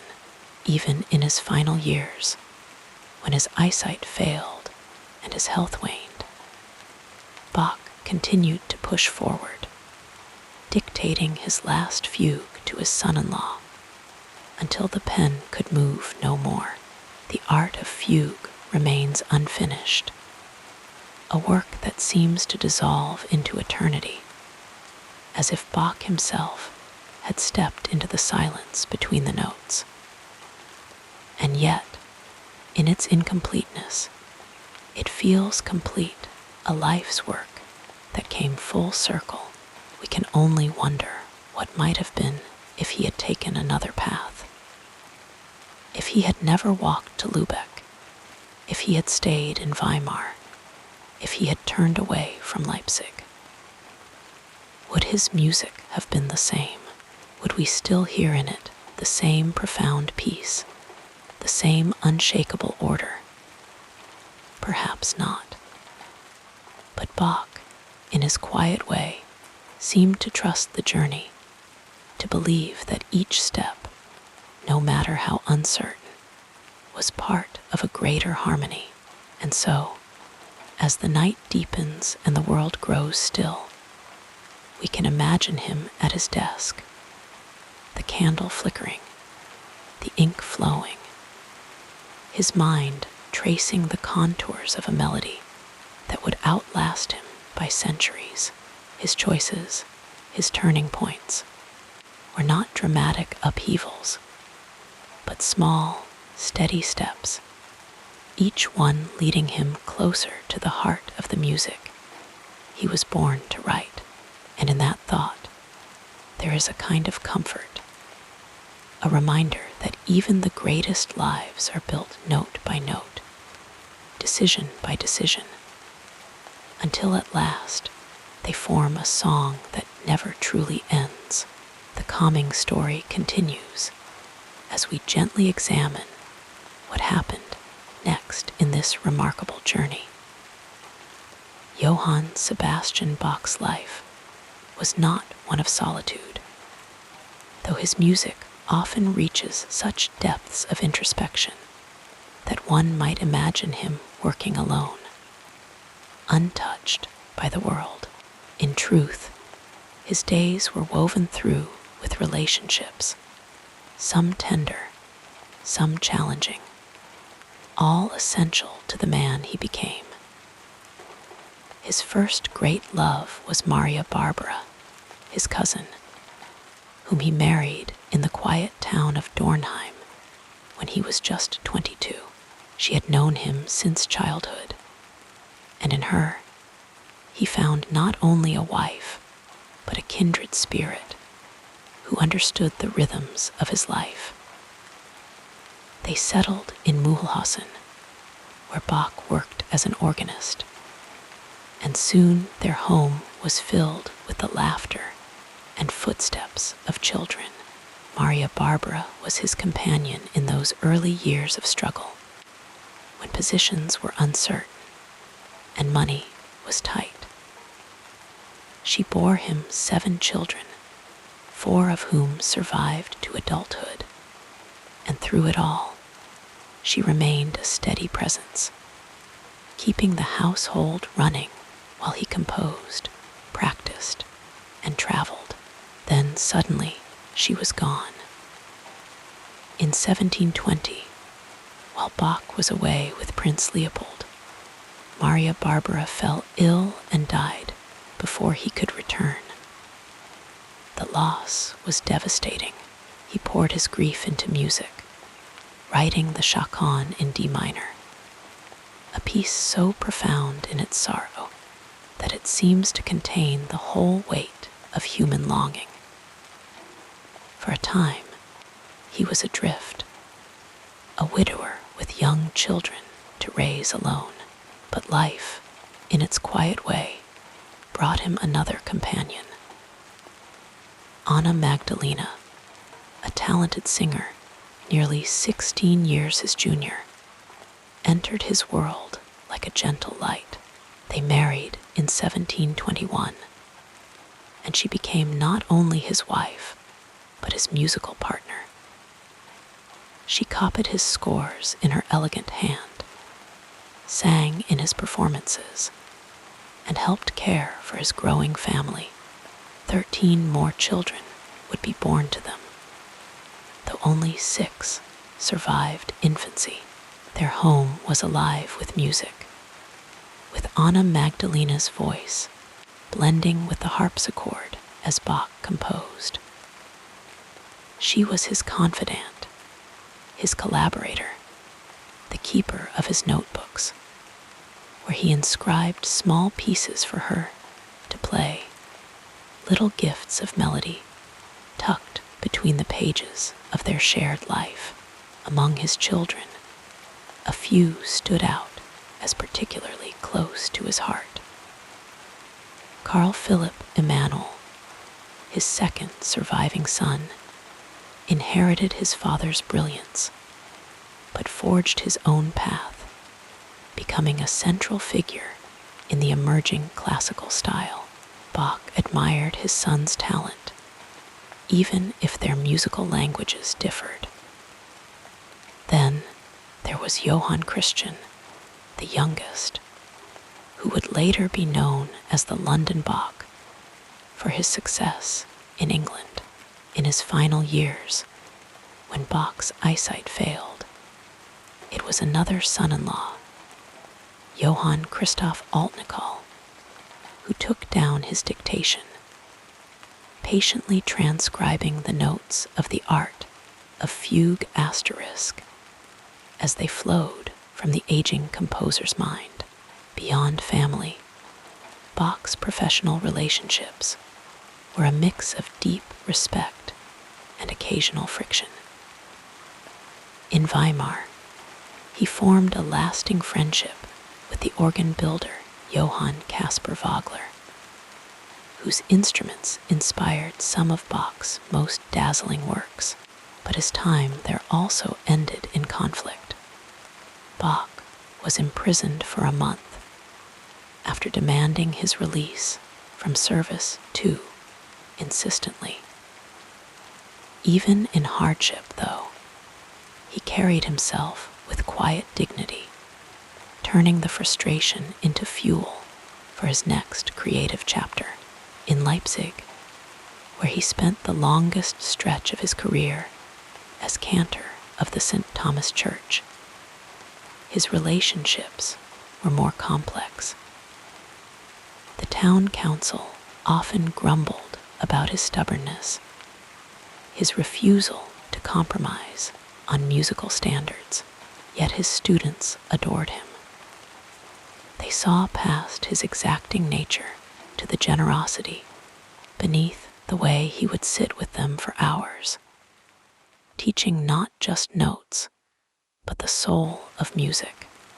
And then there were the rivals, the men who admired and envied him in equal measure. Georg Philipp Telemann, a towering figure of the era, was both a friend and a competitor. Their correspondence filled with mutual praise and gentle one-upmanship. Bach learned from these exchanges, absorbing new ideas even as he held fast to his own vision. Through it all, his faith was the thread that tied his relationships together. He wrote, "In Gottes Namen fang ich," and "In God's name I begin," at the top of his manuscripts, a reminder that his work was not for glory, but for something greater. His church music, his passions, his cantatas, they were conversations with the divine, but also offerings to his community, to the singers and players who brought them to life. In his final years, as his health declined, it was these bonds that sustained him. Anna Magdalena remained by his side, even as their fortunes dwindled. His children, scattered though they were, carried his legacy forward, and when he could no longer see, when the notes had to be drawn for him by another's hand, he trusted in that connection, the same trust that had guided him through every relationship, every collaboration, every silent prayer set to music. Perhaps that is why his work feels so alive, even now, because it was never just one man alone with his thoughts. It was a father teaching his son, a husband writing for his wife, a master instructing his pupils, a believer reaching for the eternal. And in the quiet of the night, when the last fugue dissolves into silence, we can almost hear the echo of all those voices, all those hearts that beat alongside his, shaping the music that would outlast them all. Allow yourself to sink deeper into comfort as we explore the next phase of this soothing biography. Johann Sebastian Bach's life was not only woven with the intricate threads of music and faith, but also with quiet, ordinary moments that made his days rich and full beyond the grand compositions and the solemn church services. He was a man who cherished the warmth of his family, the comfort of routine, and the small pleasures that filled the spaces between his work. His home was not just a place of creation, but of love, laughter, and the steady rhythm of daily life. In the mornings, he would rise early, as was the custom of his time. Often before the sun had fully graced the sky, the household would stir slowly, Anna Magdalena tending to the children, the scent of fresh bread rising from the kitchen, the soft murmur of prayers whispered in gratitude for another day. Bach was a man of discipline, and his mornings often began with quiet reflection, sometimes with a Bible open before him, other times with a piece of music already forming in his mind. He would hum under his breath as he dressed, his fingers unconsciously tracing invisible notes on the fabric of his coat. Breakfast was a simple affair: bread, butter, perhaps some cheese, and a cup of warm beer, the common drink of the time. The children, those still at home, would chatter around the table, their voices bright and untamed. Bach was a devoted father, and though his duties often called him away, he made time to teach his sons, not just in music, but in the values he held dear. He believed in hard work, in humility, in the sacredness of family. His letters to his eldest sons, Wilhelm Friedemann and Carl Philipp Emanuel, reveal a tenderness beneath his disciplined exterior, a father who worried, who advised, who longed for their success not for fame, but for the fulfillment of their own souls. His marriage to Anna Magdalena was one of deep companionship. She was not only his wife, but his partner in music, a skilled singer who often performed his works. Their love was woven into the very fabric of their home. Sometimes, in the way, she would quietly place a fresh candle on his desk when he worked late. Other times in the notebooks he filled with pieces for her to play, simple and beautiful, like love letters written in notes. One can imagine them in the evenings, after the children had gone to bed, sitting by the fire, Anna Magdalena sewing, while Bach played something light and tender on the clavichord, the music wrapping around them like a shared secret. Beyond music, Bach had a quiet fascination with the world around him. He enjoyed walking through the streets of Leipzig, observing the rhythms of the town, the merchants calling out their wares, the students hurrying to lectures, the church bells marking the hours. He was a man who noticed details: the way light fell through a stained glass window, the sound of rain against cobblestones, the rustle of pages as he turned them in his well-worn Bible. These small observations often found their way into his music, not in grand gestures, but in the delicate interplay of sounds, the way a melody might mimic the rise and fall of a bird's flight. He also had a fondness for simple pleasures: the taste of a good pipe tobacco, the warmth of a shared meal with friends, the satisfaction of a well-made instrument. He was known to test organs with great care, running his hands over the keys, listening for the purity of each note, feeling the vibration of the wood beneath his fingers. It was said that he could lose himself in this act, forgetting time altogether, as if the instrument itself was speaking to him. Faith, of course, was the foundation of his days. Every piece he composed, every lesson he taught, was rooted in his belief that music was a gift from God, a way to touch the divine. He did not see his work as separate from his spiritual life. They were one and the same, even in his lighter moments, playing a game with his children or sharing a drink with a colleague. There was a quiet reverence in him, a sense that every joy was a blessing to be acknowledged. As the years passed and his eyesight faded, these small moments became even more precious. He would sit by the window, letting the sunlight warm his face, listening to Anna Magdalena read to him, or to one of his children playing a new composition. The music was still there inside him, even when he could no longer write it down himself.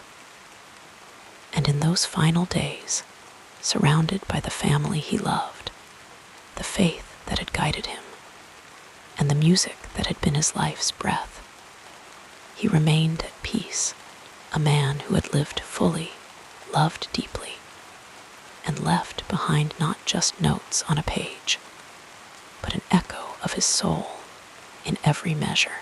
And so, when we think of Bach, we should not only imagine the grand cathedrals or the brilliant fugues, but also the quiet man at home, humming as he mended a quill pen, the husband sharing a silent smile with his wife, the father ruffling his son's hair after a lesson well learned.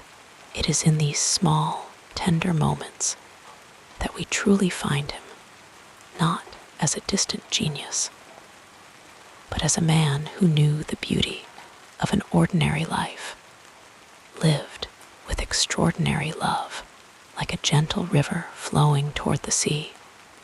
Our story continues with the next meaningful chapter.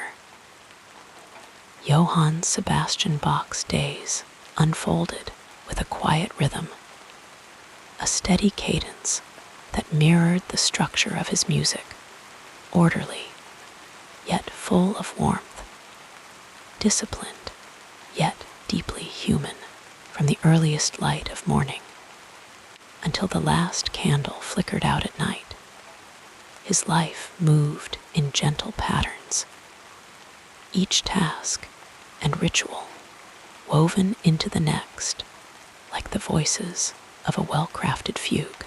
His mornings began early, often before the sun had fully risen, in the hushed stillness of his home.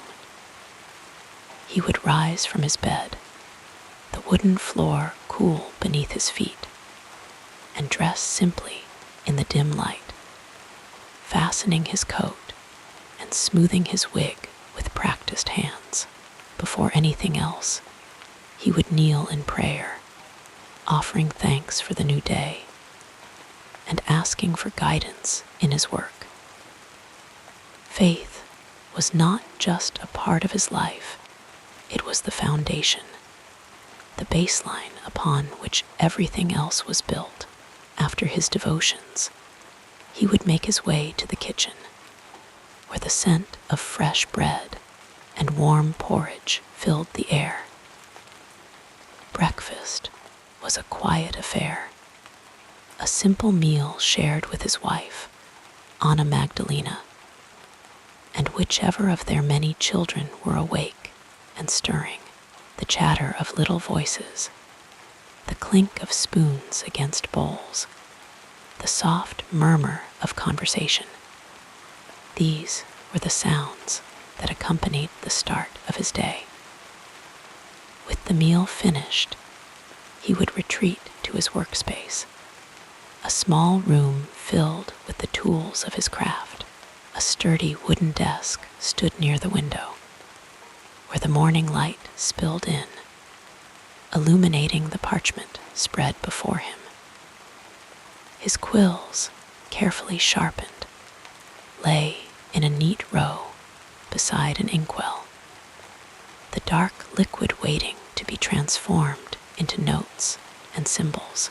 A harpsichord or clavichord sat nearby, its keys worn smooth from years of use, ready for him to test a phrase or work out a troublesome passage.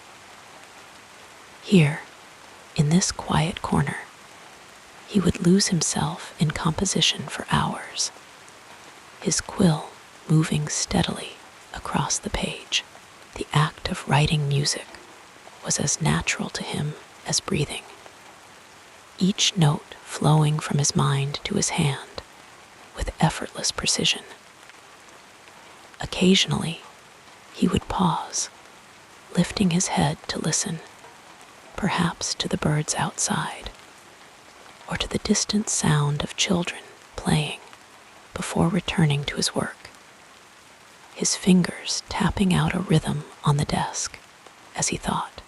Midday brought a break from his labors, a chance to step away from the desk and into the world beyond his study. If the weather was fine, he might take a short walk through the town, nodding to neighbors or stopping to exchange a few words with fellow musicians. More often, though, he would gather with his family for the midday meal, a hearty spread of bread, cheese, smoked meats, and whatever vegetables were in season.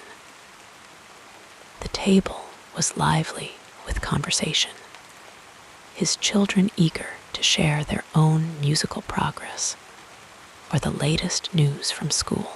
He listened with patient amusement, offering gentle corrections or words of encouragement when needed. The afternoon was often devoted to teaching, a duty he took as seriously as his composing. His pupils, sometimes his own sons, sometimes young musicians from the town, would arrive at the house, their faces alight with nervous excitement. He guided them with a firm but kind hand, demonstrating techniques on the keyboard, humming melodies for them to imitate, praising their successes, and patiently correcting their mistakes. To teach for Bach was not merely to instruct, it was to pass on a sacred tradition, to ensure that the music he loved would continue to live in others. As the day wore on, the light in his study would grow softer, the shadows lengthening across the floor. He might return to his composing then, or perhaps turn his attention to copying music by other composers, a task he found both meditative and instructive. His hands moved with the same care, whether he was creating something new or preserving the work of another. Each stroke of the pen, a small act of devotion. Evenings were a time for family and relaxation. Supper was a simpler meal than lunch, often just soup and bread, eaten by the glow of candlelight. Afterward, there might be music, Anna Magdalena singing one of his arias, or one of the children playing a piece they had been practicing. Bach himself would sometimes join in, his fingers dancing across the keyboard with a lightness that belied his years of discipline. Other nights, he might sit quietly with a pipe, listening to the sounds of the household winding down, the rustle of pages as Anna Magdalena read aloud, the murmur of children settling into bed. When at last the hour grew late, he would retire to his chamber, the events of the day settling softly in his mind. Before sleep took him, he would pray once more, giving thanks for the blessings of the day and entrusting the next to God's care. Then, with the same quiet order that had marked his waking hours, he would lie down, the familiar weight of the blanket comforting around him, and drift into rest, his dreams, no doubt, filled with the music that had shaped his life. In his later years, when his eyesight began to fail, the rhythms of his days shifted but did not break. He could no longer spend long hours at his desk, the notes on the page blurring into indistinct shapes, but the music within him remained as clear as ever. He would sit by the window, his face turned toward the sun, listening as Anna Magdalena or one of his pupils played for him, his hands moving slightly in his lap, as if tracing the invisible lines of a score. Even then, his days were filled with purpose, teaching by ear, dictating compositions to his sons, offering guidance with the same patience and wisdom he had always possessed. And so, from youth to old age, Bach's life moved in steady, unhurried measures, each day a small masterpiece of balance and grace. Whether in the bustling energy of his household, the quiet intensity of his work, or the gentle closeness of his family, he found meaning in the ordinary, turning the simplest moments into something sacred. It is this, not just the grandeur of his music, but the quiet beauty of his days, that makes his legacy so enduring. A life lived fully, note by note, day by day, in harmony with the world around him. As your thoughts grow quieter, we'll continue our peaceful exploration of this fascinating life. Johann Sebastian Bach's life was shaped by a deep and unshakable faith, a quiet devotion that wove itself through every note he composed and every decision he made, from his earliest days as a choir boy in Eisenach to his final years in Leipzig. His philosophy was rooted in the belief that music was not merely an art, but a form of prayer, a way to honor the divine. These words were not just a lofty ideal for him, they were the guiding principle of his life. Even as a young man, Bach's worldview was one of order and reverence. He saw the universe as a grand, intricate harmony, a reflection of divine perfection. This belief was reflected in the meticulous structure of his compositions, where every voice, every note, had its place, just as he believed every soul had its purpose in the greater design. To him, composing was an act of worship, a way of mirroring the beauty and precision of God's creation. His faith was not abstract or distant. It was as practical as it was profound. When he took up his duties as a church musician, he saw his work as a sacred calling. He would rise early, often before dawn, to prepare the music for Sunday services, ensuring that every hymn and chorale would lead the congregation closer to the divine. He believed that music had the power to uplift the spirit, to bridge the gap between heaven and earth. Yet Bach's philosophy was not one of solemn austerity. His music, like his life, was full of warmth and joy. He found delight in the everyday, in the laughter of his children, the comfort of his home, the simple pleasure of a well-tuned instrument. This emotional honesty was at the heart of his work, whether composing a solemn passion or a lively dance.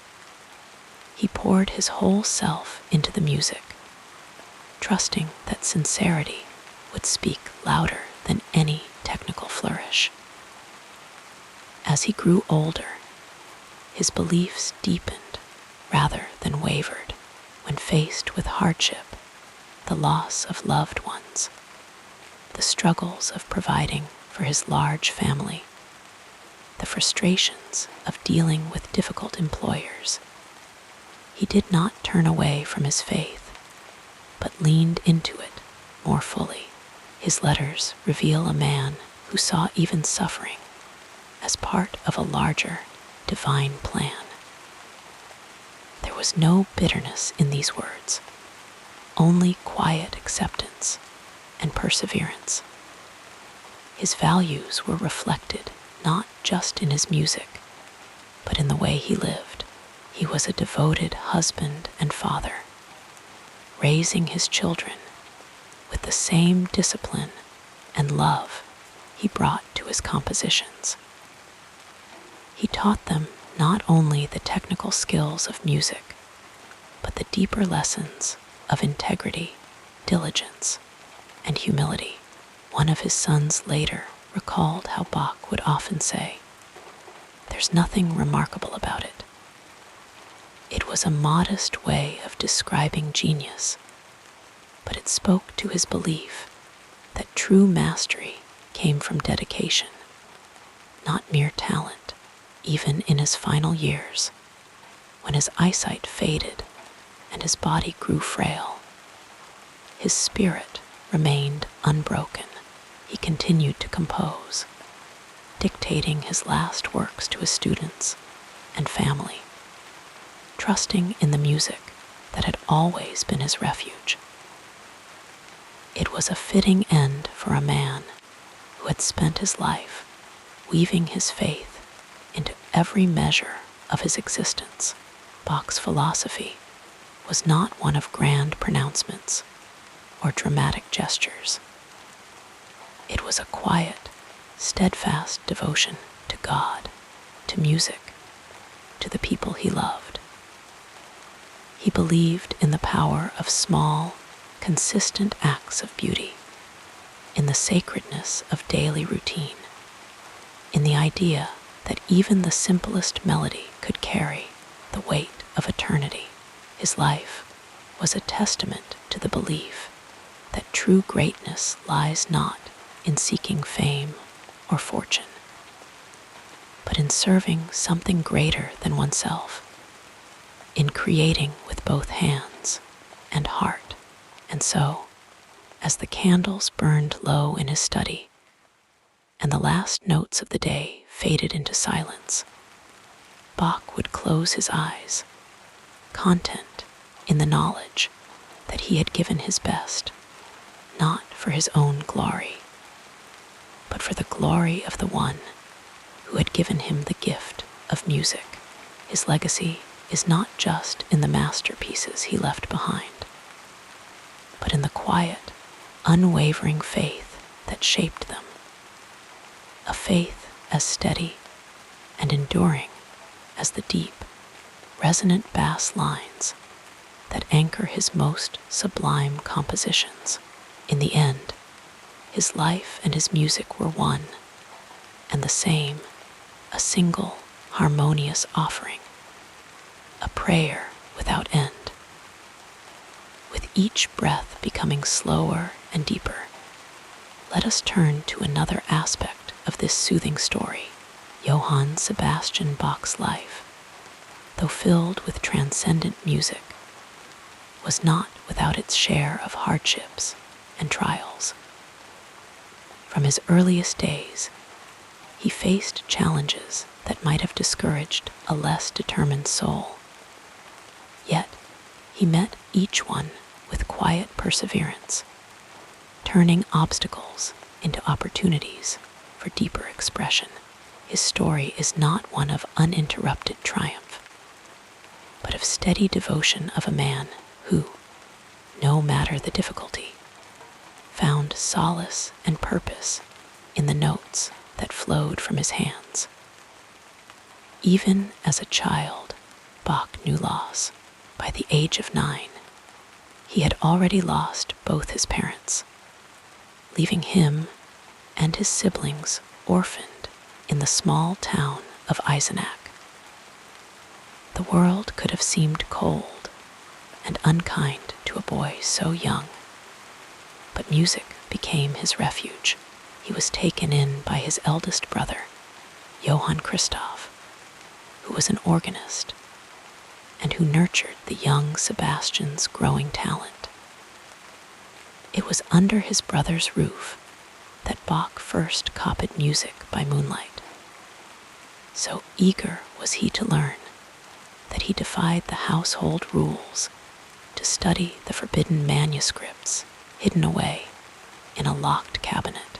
This early act of quiet rebellion revealed something essential about him: his hunger for knowledge, his refusal to be kept from the music that called to him.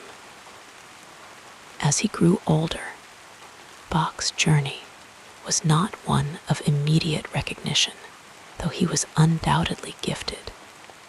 His career unfolded not in the grand courts of Europe, where fame and fortune might have awaited, but in modest churches and small towns, where his duties were often as much administrative as they were artistic.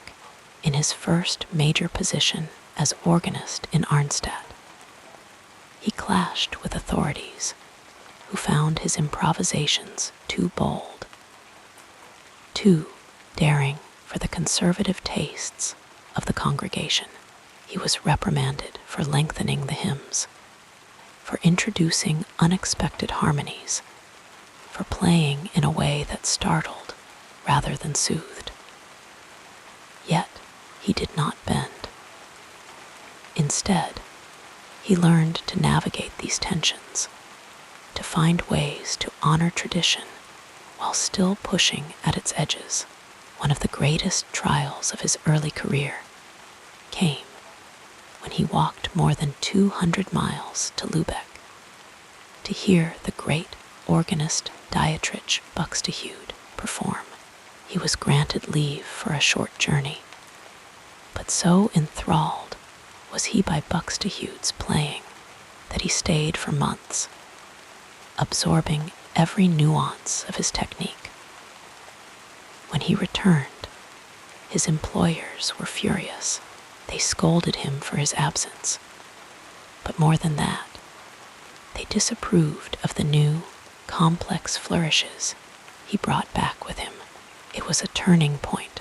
Bach realized that his musical vision would not always align with the expectations of those around him. Yet, instead of resentment, he carried forward what he had learned, allowing it to deepen his own craft. Financial struggles, too, were a constant companion. Though he held respected positions, Bach was never wealthy, and the demands of a large family, he and his first wife, Maria Barbara, had 7 children before her sudden death, meant that money was often tight. When he moved to Weimar as court organist, he hoped for stability, but even there, conflicts arose. The Duke favored a different composer, and Bach, feeling stifled, sought a new position. His boldness cost him dearly. He was imprisoned for nearly a month for attempting to leave without permission. Yet, even in confinement, he did not despair. Instead, he used the time to compose, turning frustration into creativity. The loss of Maria Barbara was one of the deepest sorrows of his life.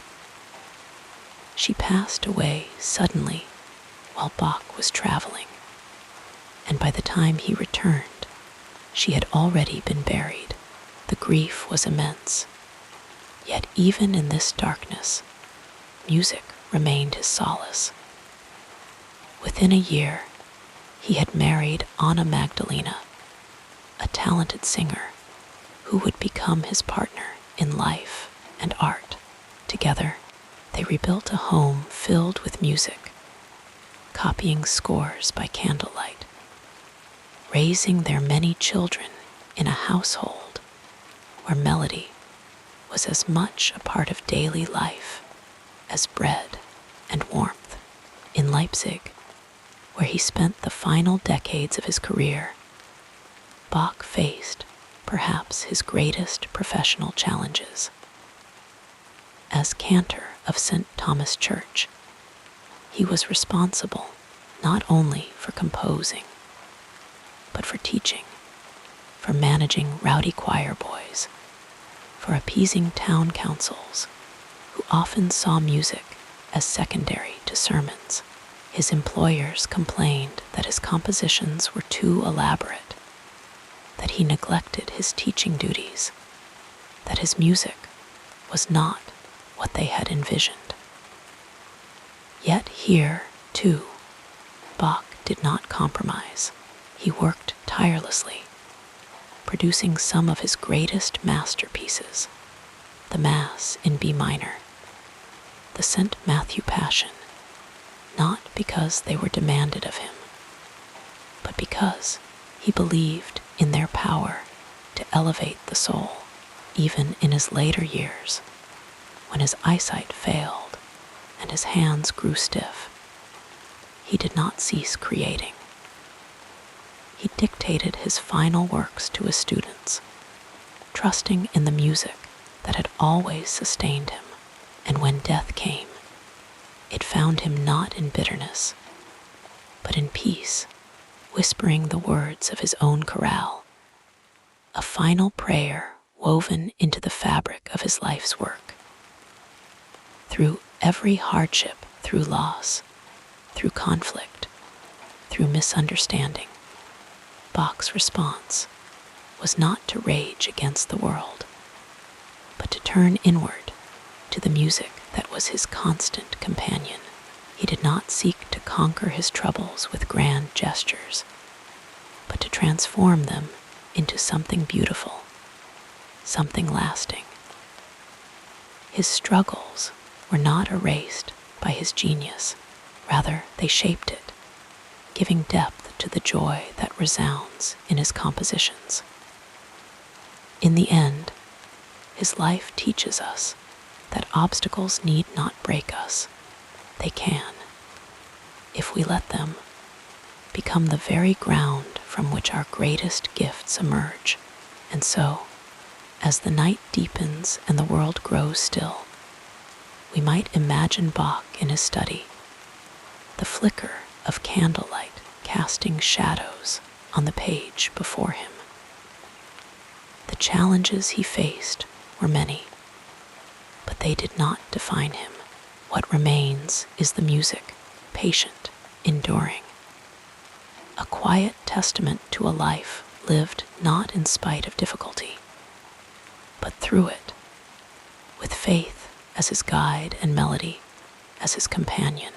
The tapestry of this remarkable life unfolds further as we gently explore the next meaningful period. Beneath the towering legacy of Johann Sebastian Bach, the master of counterpoint and the architect of sacred music, lies a quieter, more intimate figure, a man of hidden fascinations, quiet joys, and small human contradictions, while history remembers him as the solemn composer bent over his manuscripts. Those who knew him spoke of a man with a dry wit, a love of good drink, and an unexpected playfulness that occasionally surfaced in his music. He was not merely a vessel for divine inspiration, but a man who laughed, who argued, who delighted in the simple pleasures of life just as much as he wrestled with its sorrows. One of the lesser-known aspects of Bach's life was his deep fascination with instruments, not just as tools for performance, but as puzzles to be solved, mechanisms to be understood. He was known to take apart organs and harpsichords, studying their inner workings with the same meticulous care he gave to his compositions. There is a story passed down by his students of a time when Bach, dissatisfied with the sound of a particular organ, spent hours adjusting its pipes himself, his hands blackened with dust and grease until he was satisfied with its tone. He was not just a composer, but a craftsman, a tinkerer, a man who believed that the physical instrument was as much a part of the music as the notes on the page. Then there was his love of coffee, a passion that might surprise those who imagine him only in the austere surroundings of a church choir loft in Leipzig, where he spent much of his later life. He was a regular at Zimmermann's coffee house, a gathering place for musicians and intellectuals. He would sit for hours, sipping from a steaming cup, discussing music, philosophy, and the latest gossip with friends. Some even claim that his famous coffee cantata Asterisk, a light-hearted piece about a father's exasperation with his daughter's caffeine addiction, was inspired by these very visits. The work is a rare glimpse of Bach in a playful mood, poking fun at the debates of his time, proof that he was not always lost in solemn contemplation. His humor extended beyond music. He was known to engage in friendly rivalries with other musicians, sometimes disguising his own compositions under the names of other composers, just to see if they would recognize his hand. On one occasion, he wrote a piece in the style of a rival, then challenged him to correct it, only to reveal with quiet amusement that it was his own work all along. These were not the actions of a distant genius, but of a man who enjoyed the game of music, who took pleasure in the craft as much as the art. Yet, for all his playfulness, Bach was also a man of deep contradictions. He was fiercely devout, yet he could be stubborn to the point of defiance when it came to his work.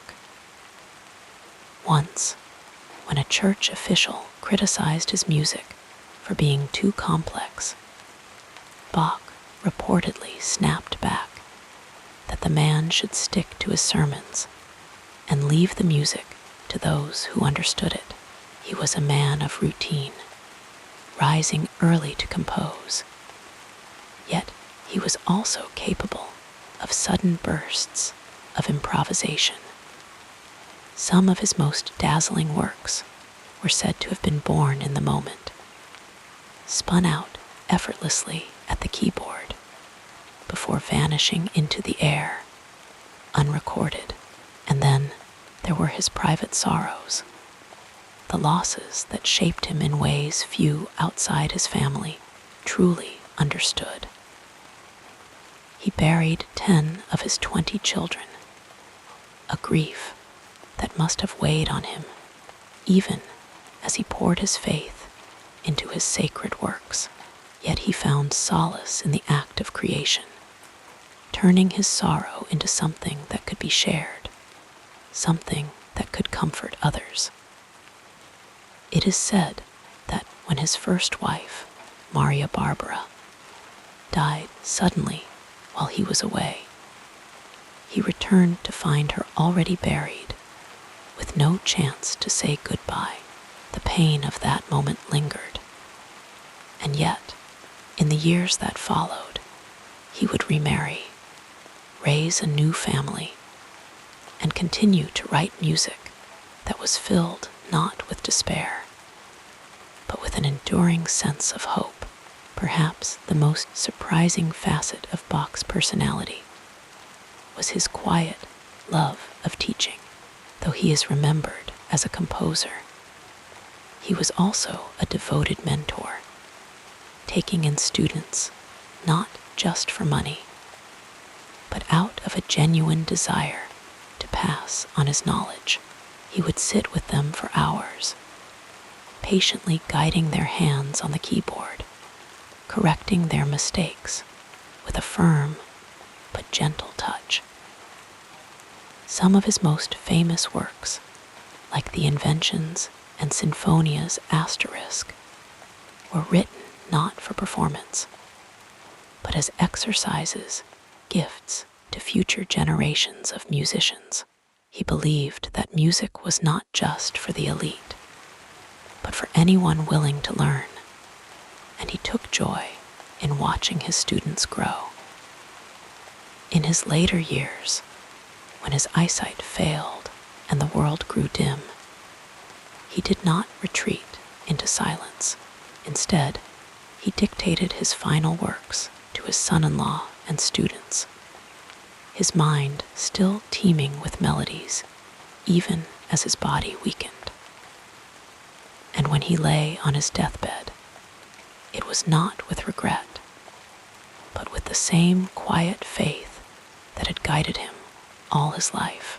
His final composition, dictated in fragments, was a chorale titled "Before Thy Throne, I Now Appear Asterisk, a Last Offering," a final whisper of music before he stepped into the unknown. So as the night settles around us and the world grows hushed, we might imagine Bach not as a distant figure of history, but as a man who loved, who laughed, who struggled, and who found beauty even in the smallest things.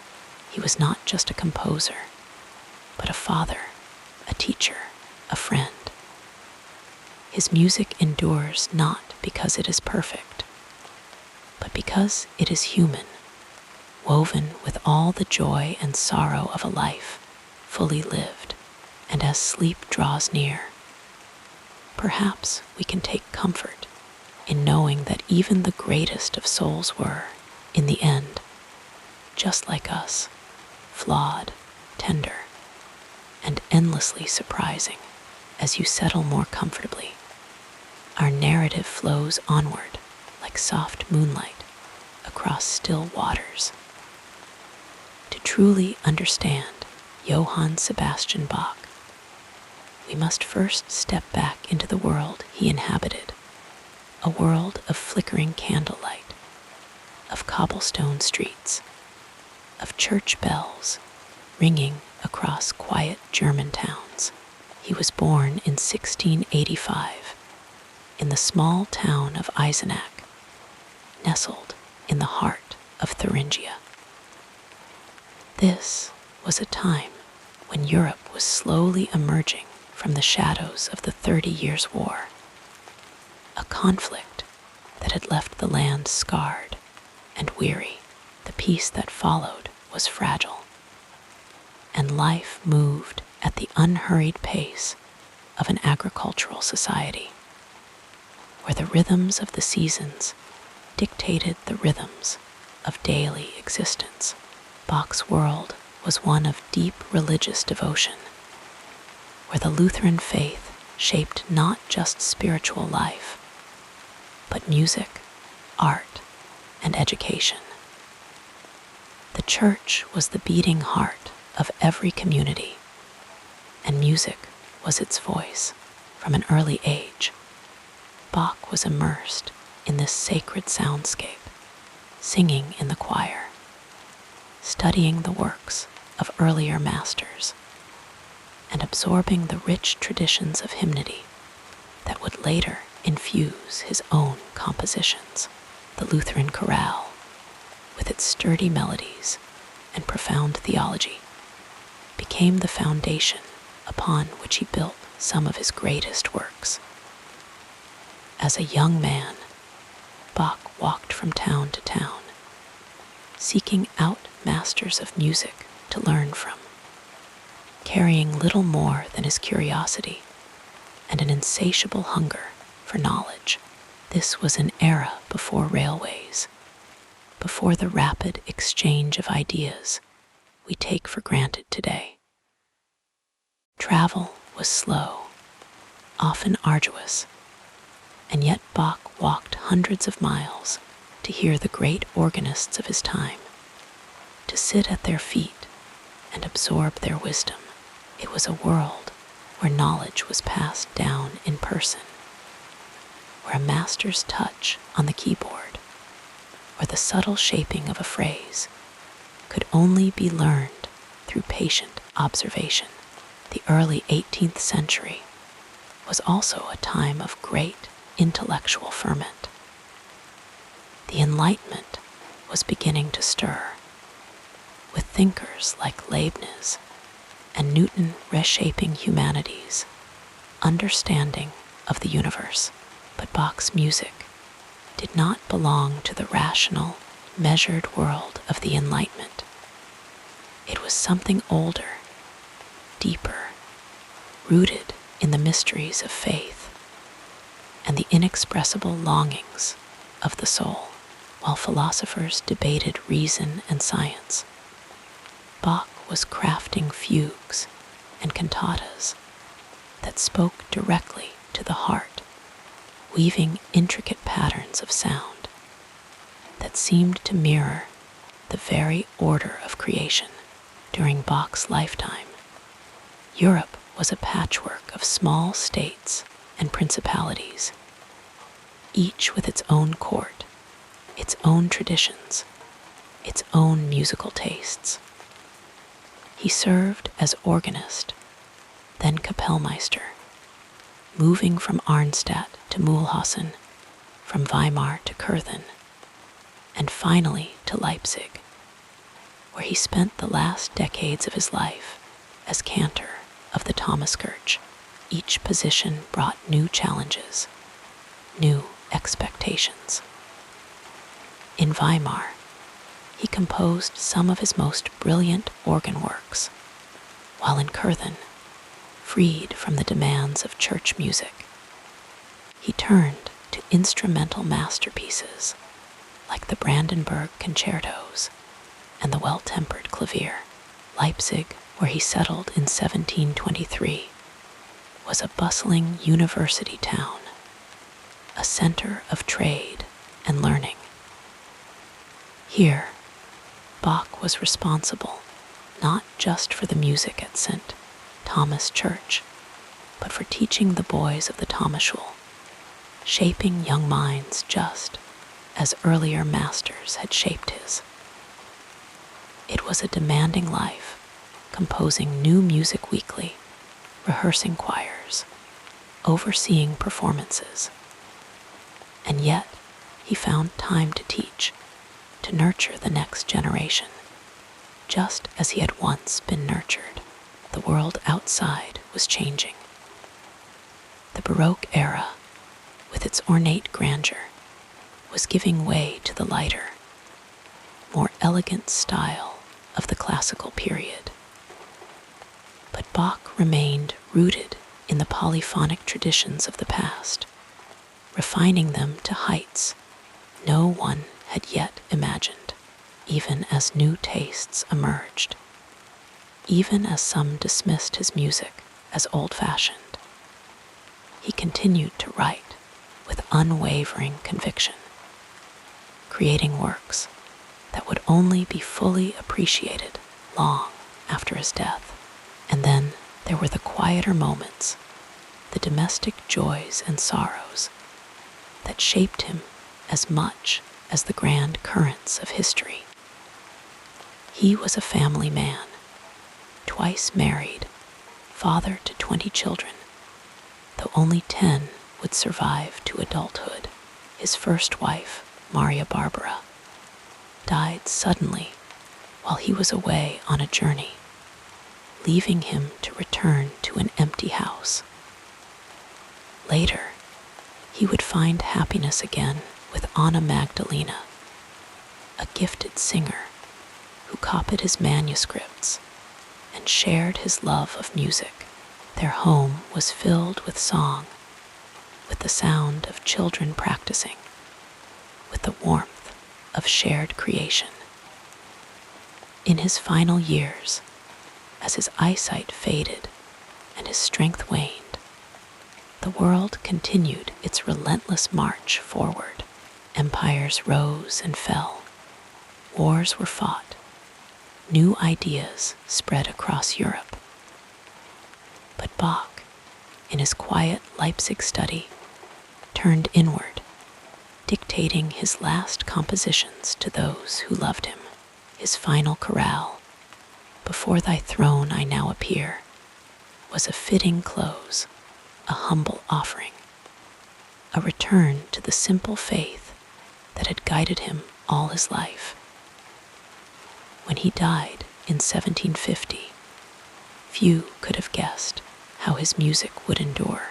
For a time, he was remembered mostly as a great organist, a teacher, a craftsman of fugues. But as the years passed, as the world rushed headlong into modernity, his music began to speak anew. Mendelssohn would revive the St.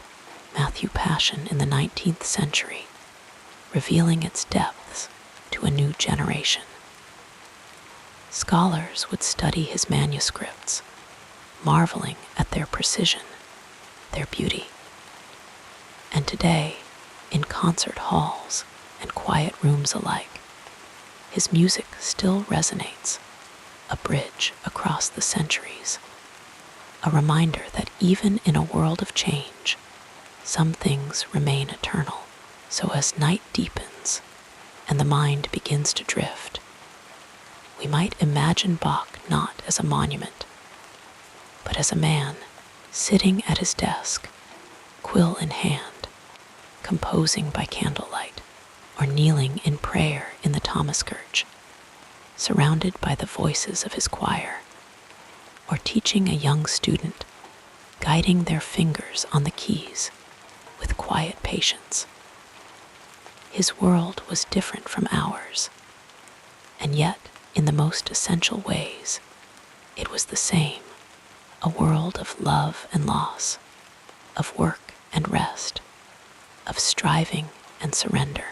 And as sleep draws near, his music lingers in the air, a gentle lullaby from a distant time, reminding us that even across the ages, the human heart sings the same song. Let the rhythm of these words carry you further into relaxation as we continue our peaceful journey. In the quiet hours, as the world slows and thoughts soften, we might reflect on how Johann Sebastian Bach's music has woven itself into the very fabric of our culture, like a golden thread running through time. His influence was not immediate, nor was it loud. It was a slow, steady current, shaping the course of music, thought, and even the way we listen. When he passed from this world, his music did not fade into obscurity, as so many others had before him.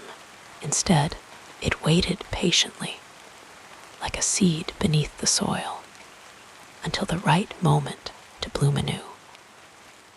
At first, Bach was known primarily as a master of the organ, a man whose fingers could conjure miracles from the keys.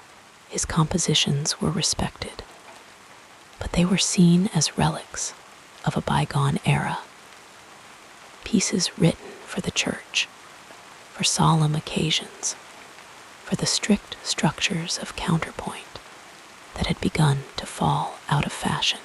The world was changing, moving toward the lighter, more expressive styles of the classical period. Mozart, Haydn, and later Beethoven would dominate the conversation. Bach's dense, intricate fugues seemed to belong to another time, and yet, beneath the surface, his music was working its magic. Those who studied it closely, composers, musicians, scholars, found within it an inexhaustible depth. Beethoven pored over the well-tempered clavier, marveling at its mathematical perfection. Even in his own time, Bach's genius was recognized by those with ears to hear it. But it would take nearly a century for the wider world to catch up. Then came Felix Mendelssohn, a young composer with a profound reverence for the past. In 1829, he conducted a revival of Bach's St. Matthew Passion, a work that had lain dormant for decades. The performance was a revelation. Audiences who had grown accustomed to the elegance of the classical era were suddenly confronted with the raw emotion, the grandeur, the spiritual intensity of Bach's music. It was as if a door had been opened to a forgotten world, one where music was not merely entertainment, but a sacred act, a conversation with the divine. From that moment on, Bach's reputation began to shift. No longer was he seen as merely a skilled craftsman of church music. He was now recognized as one of the greatest composers who had ever lived. Scholars began to study his manuscripts with near-religious devotion, uncovering layers of meaning in his counterpoint, his harmonies, his use of numerology and symbolism. His music was no longer confined to the church or the court. It belonged to the world. As the 19th century unfolded, Bach's influence seeped into the work of countless composers. Brahms, deeply moved by Bach's mastery of form, wove intricate counterpoint into his own compositions. Wagner, despite his revolutionary ideas, admired Bach's ability to build vast musical architectures.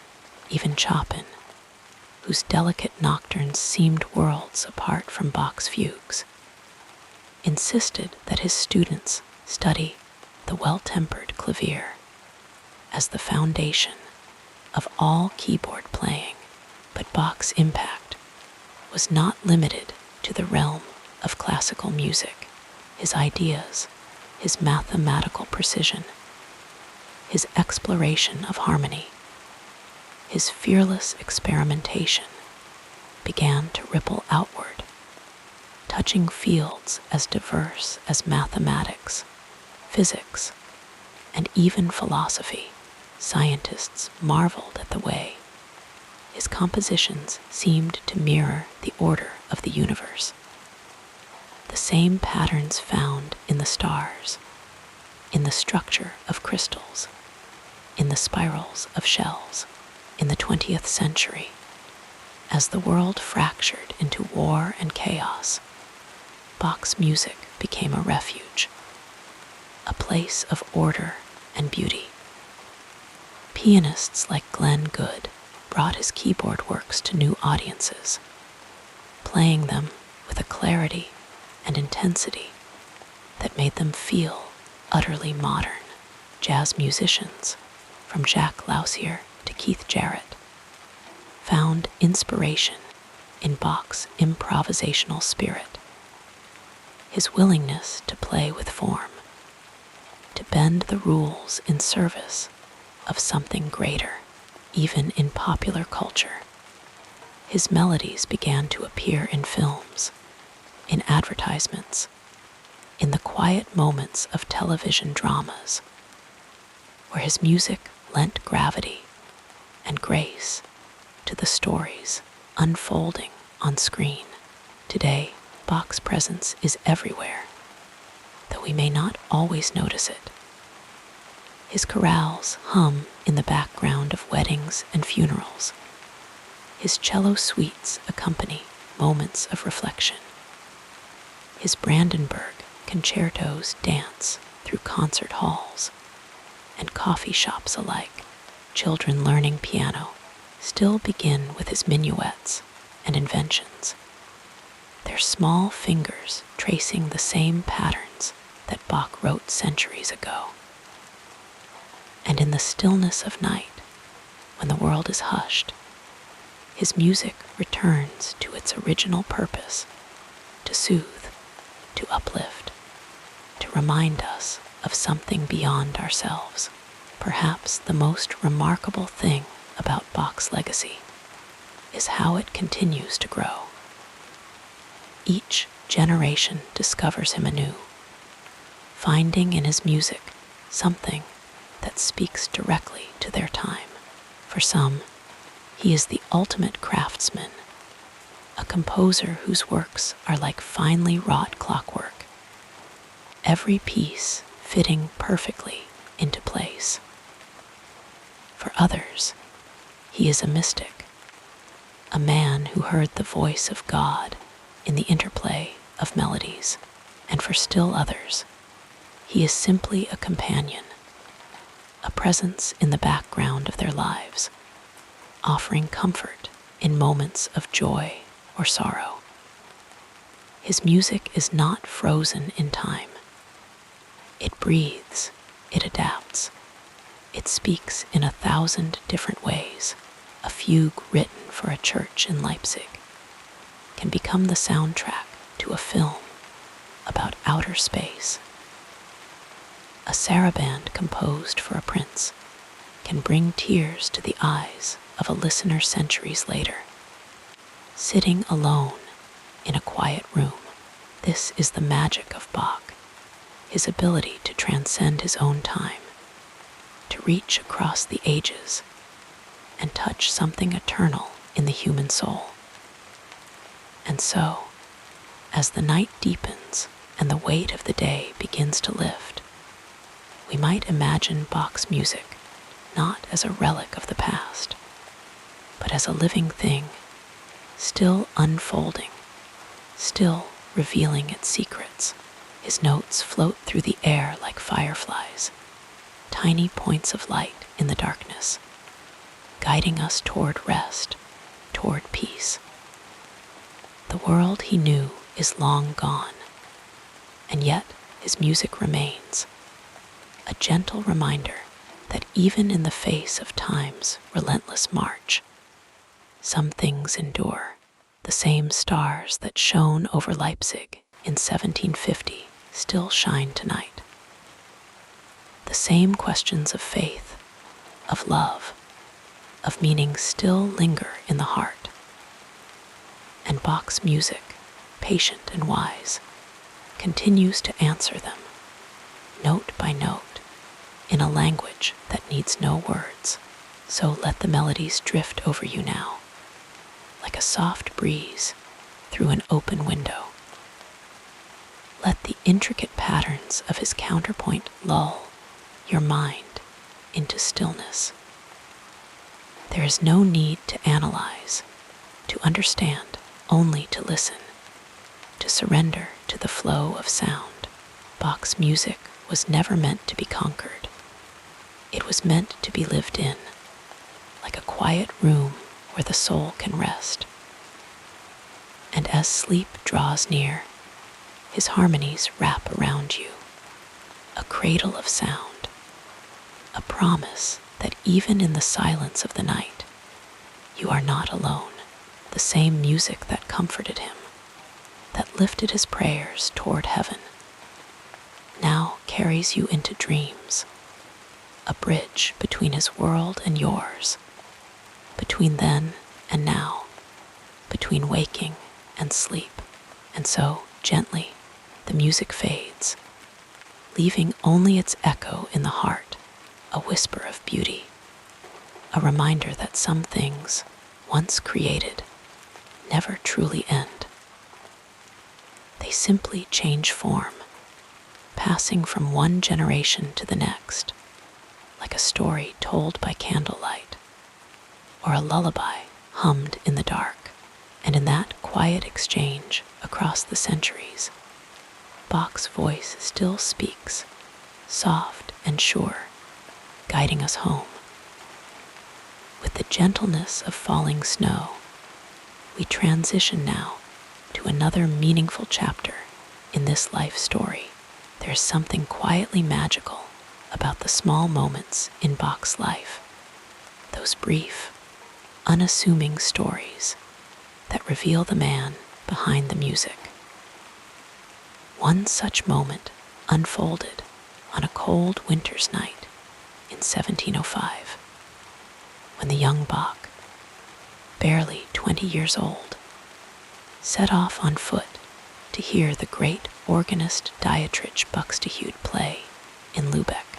The journey was long, over 250 miles, and Bach walked every step, pausing only to rest his weary feet.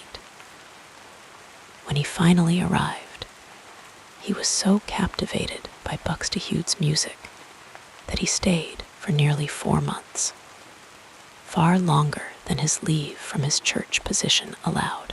This act of devotion, of walking for weeks just to hear music, tells us something profound about Bach. He was not just a composer, he was a seeker, a man who would go to great lengths to learn, to be moved, to stand in the presence of greatness. And then there is the story of Bach's time in prison. Yes, prison. In 1717, while serving as Kapellmeister in Weimar, Bach grew frustrated with the Duke's refusal to let him leave for a better position in Kärnten. The Duke, unwilling to lose his talented musician, had Bach arrested and imprisoned for nearly a month. But even in confinement, Bach did not stop creating. It is said that he used this time to compose, perhaps sketching out some of the intricate counterpoint that would later become part of the well-tempered clavier. Imagine that a man locked away, yet still hearing music in his mind, still weaving melodies out of silence. Bach's life was also filled with quiet, ordinary moments that were anything but ordinary.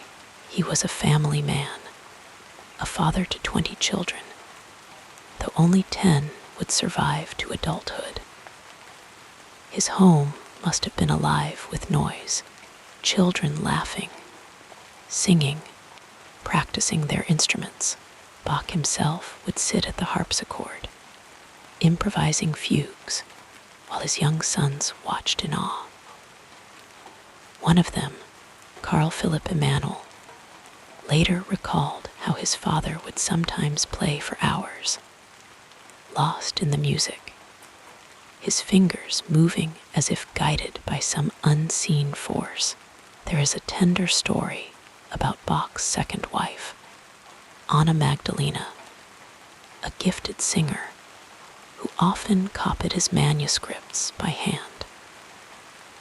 She was more than just a helper. She was his companion in music, his partner in the daily rhythms of their life together. One evening, as the story goes, Bach surprised her with a notebook filled with simple, beautiful pieces. The asterisk notebook for for Anna Magdalena Bach **. It was his gift to her, a collection of minuets and chorales meant to be played at home, in the quiet of their shared evenings, to think of Bach not as the towering genius of Baroque music, but as a husband writing little melodies for his wife, is to see him in a softer, more intimate light. Then there are the lesser-known tales of Bach's humor.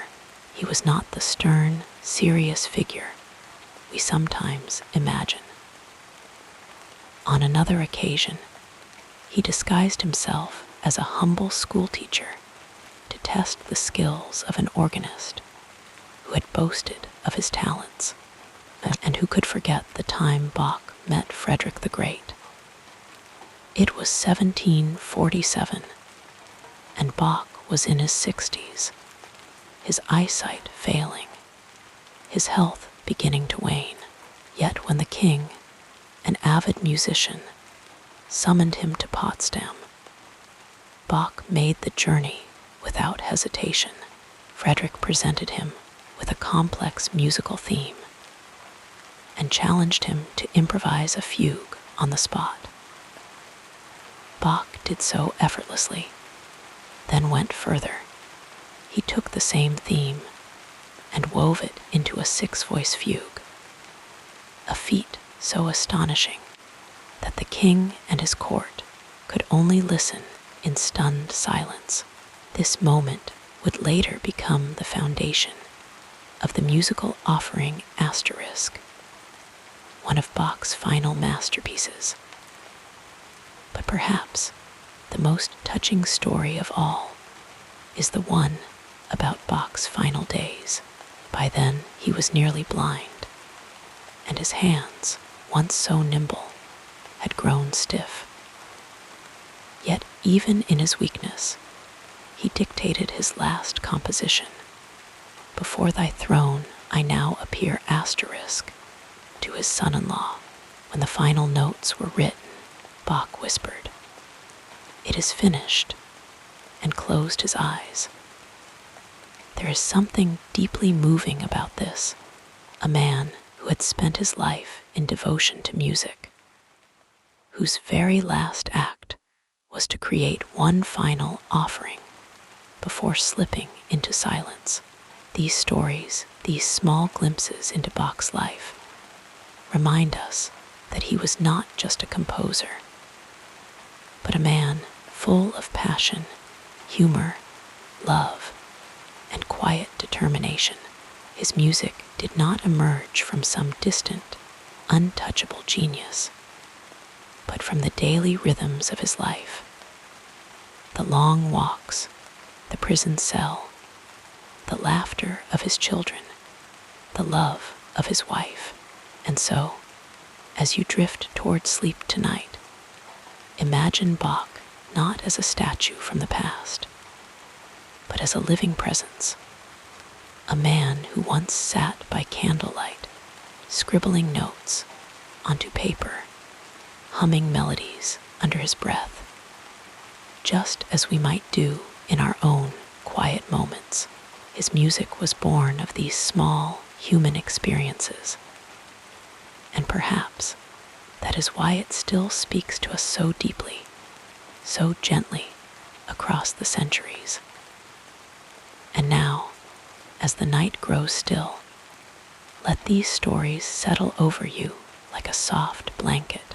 There is no need to remember every detail, only to feel the quiet warmth of a life well lived, a life poured into music. Bach's world may have been very different from ours, but his joys, his struggles, his quiet acts of love, these are timeless. And so, as sleep draws near, let his melodies carry you, as they have carried so many before, into rest, into peace, into dreams where music and memory blur into one. As your eyelids grow heavier, we'll softly explore another dimension of this fascinating biography. In those final years, as Bach's vision dimmed and the world around him grew softer at the edges, his mind remained sharp, still humming with the intricate harmonies that had filled his life. His hands, once so deft at coaxing melodies from the harpsichord and the organ, now moved more slowly, their strength fading like the quiet diminuendo at the end of a chorale. Yet even in this twilight, his spirit remained undimmed. He continued to teach, to compose, to shape the musical landscape, even when the notes had to be guided by the hand of another. His devoted son-in-law, Johann Christoph Altnikol, who carefully transcribed the last whispers of Bach's genius onto paper. The work he left behind in these final days was a testament to his unwavering devotion. Before thy throne I now appear was not merely a composition. It was a prayer, a final offering to the divine, a summing up of a life spent in service to beauty and faith. The music, though simple in its structure, carried the weight of a lifetime's wisdom, each note placed with care, each phrase a quiet surrender. And when he whispered, "It is finished," it was as if he were releasing not just the piece, but himself, letting go into the silence that had always cradled his music. Bach's passing on July 28, 1750, was noted with respect, but not with the grandeur one might expect for a man of his gifts. The world, in its way, had not yet fully grasped the magnitude of what he had given it. His music, so deeply woven into the fabric of Lutheran worship, was treasured by those who knew it. But it would be decades before the wider world began to understand the depth of his genius. For a time, his legacy seemed to rest quietly, like a seed buried in the earth, waiting for the right moment to bloom. Yet, even in those early years after his death, traces of his influence could be found. His sons, Carl Philipp Emanuel, Wilhelm Friedemann, Johann Christoph Friedrich, and Johann Christian each carried forward something of their father's brilliance. Though they walked different musical paths, some became known for their innovations, their willingness to bend the rules Bach had so carefully mastered. Others preserved his teachings, passing them down to new generations of students. And though the musical world was shifting, moving toward the lighter, more expressive styles of the classical era, the foundations Bach had laid remained unshaken. It was in the 19th century, nearly 100 years after his death, that the world truly began to rediscover Bach. The young Felix Mendelssohn, guided by his teacher Carl Friedrich Zelter, unearthed the long-neglected St. Matthew Passion, and in 1829 performed it to an astonished Berlin audience. The music, so rich, so profound, seemed to speak across the years, as if Bach himself had stepped into the room. Listeners who had grown up on the elegant simplicity of Mozart and the emotional storms of Beethoven were suddenly confronted with something entirely different, a vast, intricate tapestry of sound that demanded not just hearing, but deep contemplation. From that moment on, Bach's star began to rise, slowly but inexorably. Scholars pored over his manuscripts. Performers dedicated themselves to mastering his works, and composers of every stripe, from Chopin to Brahms, from Schumann to Debussy, found in his music an endless well of inspiration. His fugues became the gold standard of counterpoint, studied by every serious musician. His asterisk, well-tempered clavier asterisk was hailed as a Bible for keyboard players, a collection that contained every possible shade of emotion and technical challenge. And his sacred works, the Mass in B minor, the Passions, the cantatas, were recognized not just as masterpieces of composition, but as profound spiritual documents, windows into a soul that had sought the divine through sound. What was it about Bach's music that made it endure when so many of his contemporaries had faded into obscurity? Perhaps it was the perfect balance of intellect and emotion, the way his rigorous structures could contain such deep feeling.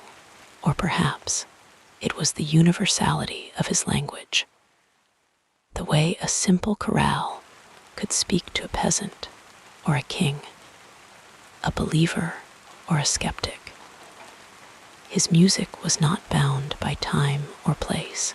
It seemed to exist in a realm beyond fashion, beyond trends.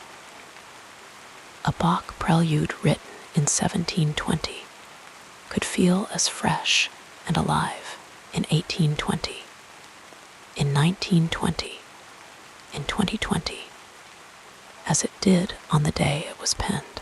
And then there were his final works, those pieces composed in the last decade of his life, when his vision was failing, but his imagination burned brighter than ever.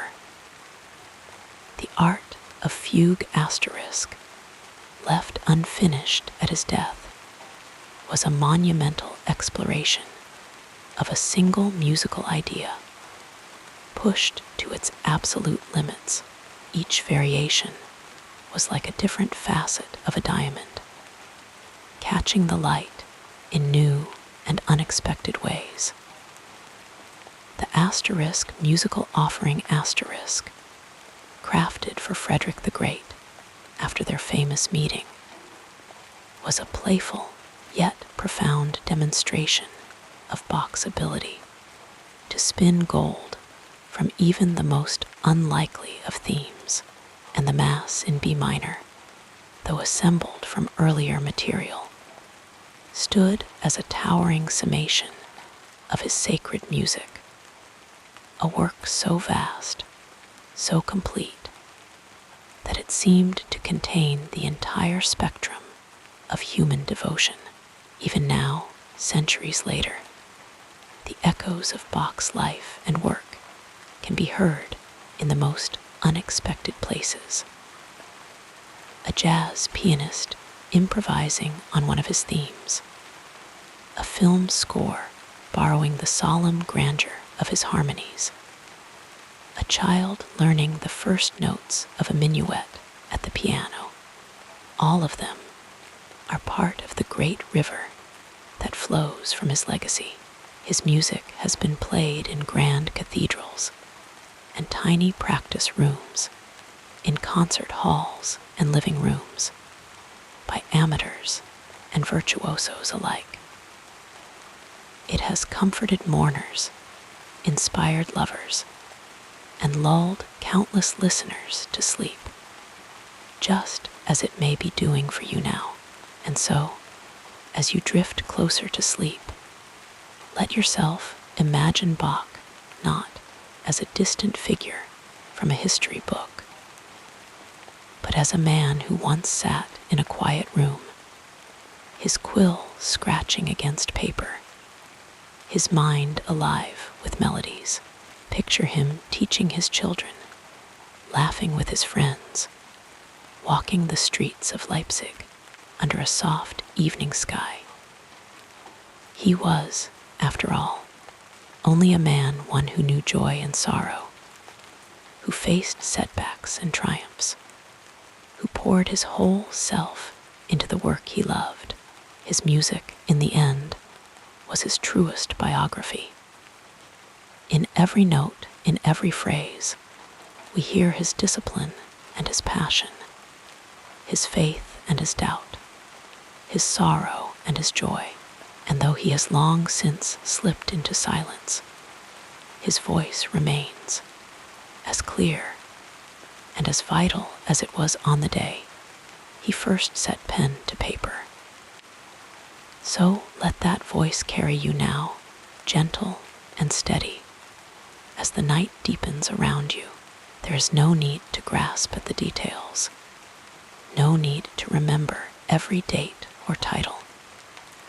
Simply let the music and the life behind it wash over you like a slow, soothing wave. And as you finally surrender to sleep, know this: Bach's music will still be there when you wake, just as it has been for centuries, just as it will be for centuries to come. A constant, a comfort, a gift. Rest now and dream of fugues and chorales, of quiet rooms and candlelight, of a man who once turned his whole life into song. The gentle cadence of our story continues, flowing like a peaceful stream through the next chapter. The music of Johann Sebastian Bach has always been like a river, deep, steady, and endlessly flowing through time. Even in the years after his death, when his name was nearly forgotten by the wider world, the current of his compositions continued beneath the surface, waiting to be rediscovered.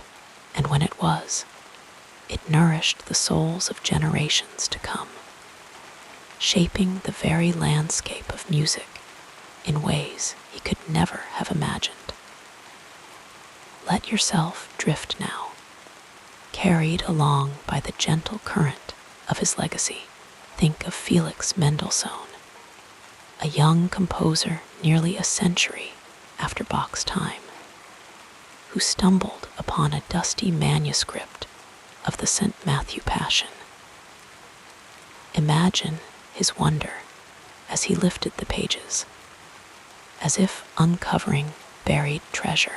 The music, long silent, stirred to life again under his hands. In 1829, Mendelssohn conducted the first performance of the Passion since Bach's own lifetime. And with that act, the world remembered. The river had been hiding, but now it flowed freely once more, and every composer who heard it was changed. Bach's influence did not merely ripple through classical music. It became the foundation upon which so much was built. Mozart studied his fugues late into the night, copying them by candlelight, absorbing their intricate beauty. Beethoven called him the Irrvater der Harmonie, the original father of harmony, and kept his works close even as his own hearing faded. Chopin, before performing, would calm his nerves by playing Bach's preludes, letting their mathematical purity steady his hands. Even in the 20th century, jazz musicians like Jacques Lausier and the modern jazz quartet wove Bach's melodies into improvisations, proving that his structures could bend without breaking, that his music was alive enough to breathe in new forms. But perhaps the most remarkable thing about Bach's legacy is how quietly it persists, how effortlessly it adapts. Think of the Goldberg variations, written to soothe an insomniac count, played in concert halls and living rooms, in recordings by Glenn Gould that feel like whispered secrets, or in reinterpretations by pianists who find new colors in the same notes. The same piece that once filled a candlelit room in Leipzig now drifts through headphones, lulling restless minds to sleep just as it was meant to. Institutions, too, have grown around his work like vines around an ancient tree. The Bach archive in Leipzig safeguards his manuscripts, preserving every stroke of his quill for scholars and dreamers alike. Festivals in his name draw pilgrims from across the world, gathering in churches where his music first echoed, letting the harmonies rise again in the spaces they were born to fill. Even modern technology has embraced him. Algorithms have analyzed his compositions, searching for the hidden patterns in his genius, yet never quite capturing the soul behind the numbers. And then there are those who have not just played his music, but have let it carry them to new places. Composers like Philip Glass and Arvo Pärt have taken his reverence for structure and simplicity, distilling it into something entirely their own. The Swingle singers turned his fugues into playful scat singing, proving that even the most solemn counterpoint could swing. And in film, his music has underscored moments of sorrow and transcendence. The cello suites in Master and Gardner, the air on the G string in advertisements and weddings, his notes threading through the soundtrack of human emotion. Yet Bach's legacy is not just in the notes themselves, but in the way they teach us to listen. His music demands patience, rewards attention, and yet, like all great art, it also welcomes the weary, the distracted, those who simply need to rest in its presence. A child learning their first minuet on the piano, an elderly couple humming a chorale in church, a student tracing the logic of a fugue all, are part of the same unbroken line that stretches back to him. And so, as you lie here in the quiet, know that Bach's music is still unfolding, still finding new ears, new hearts to settle into. It is not locked in the past, but living, breathing, shifting like light on water, whether in a cathedral or a subway station, in the hands of a virtuoso or a beginner. It remains a gift, one that asks nothing in return but your presence, your willingness to be carried. So let it carry you now, as it has carried so many before. There is no need to grasp, no need to analyze. Only listen as the night grows softer, as the world outside fades, and as Bach's music, steady, timeless, guides you gently toward sleep. And when you wake, it will still be there, as it always has been, as it always will be.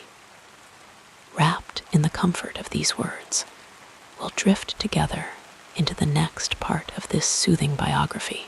There is a certain image of Johann Sebastian Bach that lingers in the collective imagination. A solemn, bewigged figure, bent over his manuscripts by candlelight, composing music of celestial perfection, untouched by the messiness of life. This vision is comforting in its simplicity, but like all myths, it smooths over the rough edges of truth. The real Bach was far more complicated, far more human than the marble monument history has sometimes made him out to be. And as you rest here, wrapped in the quiet, it may be soothing to let those layers unfold, like the slow turning of pages in an old book, revealing not just the genius, but the man behind the music. One of the most persistent myths is that Bach was unappreciated in his own time, a lonely genius whose work was only understood centuries later. It's a romantic notion, the overlooked artist, toiling in obscurity, but not entirely accurate. True, he was not the international celebrity that Handel became, nor did he seek that kind of fame. But within the circles that mattered to him, church congregations, fellow musicians, the courts, and schools where he worked, he was deeply respected. His compositions were studied. His skill as an organist was legendary, and his influence quietly spread through the hands and voices of those who learned from him. The idea that his music was forgotten until Mendelssohn revived it is a half-truth. It lingered in the air, hummed by those who knew its worth, waiting patiently for the world to catch up. Another common misunderstanding is that Bach's music is purely mathematical, a cold architecture of notes, rather than something alive with feeling. Those who say this have perhaps only skimmed the surface, hearing the intricate counterpoint, but missing the warmth beneath. Listen again, and you'll hear joy in the bubbling fugues, sorrow in the slow movements, even humor in the playful twists of his melodies. He was a man who knew grief. He buried 10 of his 20 children, and yet his music often radiates a quiet, unshakable hope. The precision of his craft was not a cage for emotion, but a vessel to carry it, to shape it, to let it shine all the more clearly. Then there is the belief that Bach was a stern, unyielding figure, the strict Lutheran disciplinarian of popular imagination. And while he was indeed a man of deep faith, his personality was far more layered. He could be stubborn. Yes, he once spent a month in jail for refusing to back down in a dispute with his employer, but he was also playful, even mischievous. He enjoyed lively debates over beer and tobacco with friends, and his letters reveal a dry wit. He was a family man, teaching his children music around the hearth, improvising melodies to make them laugh. The same hands that wrote the austere art of fugue also dashed off charming little pieces for his wife, Anna Magdalena, to find in her notebook. Perhaps the most overlooked truth is that Bach was not just a composer, but a performer, an improviser, a musician who lived in the moment. Today, we think of his works as fixed, untouchable masterpieces, but in his time, much of his playing was spontaneous, flowing freely from his fingertips. He would take a simple hymn tune and spin it into something new each time, dazzling listeners with his inventiveness. Even his written compositions were often just sketches, leaving room for interpretation, for ornamentation, for the breath of life. The notes on the page were never the whole story, they were seeds, waiting to bloom in performance. And what of the legend that he wrote all his music for the glory of God? It is true that he often inscribed his scores with phrases like Soli Deo Gloria asterisk, to God alone the glory. But this was not the only force that moved him. He wrote for practical reasons, too, to keep his job, to teach his students, to satisfy his own restless creativity. He recycled melodies, reworked old pieces, and sometimes composed in haste to meet a deadline. This does not diminish the sacredness of his work. It simply reminds us that even the most transcendent art is rooted in the ordinary, in the daily rhythms of life. The greatest myth of all, though, is that Bach's music belongs only to the past, that it is a relic to be studied behind glass. But as you've already felt tonight, it is still here, still alive.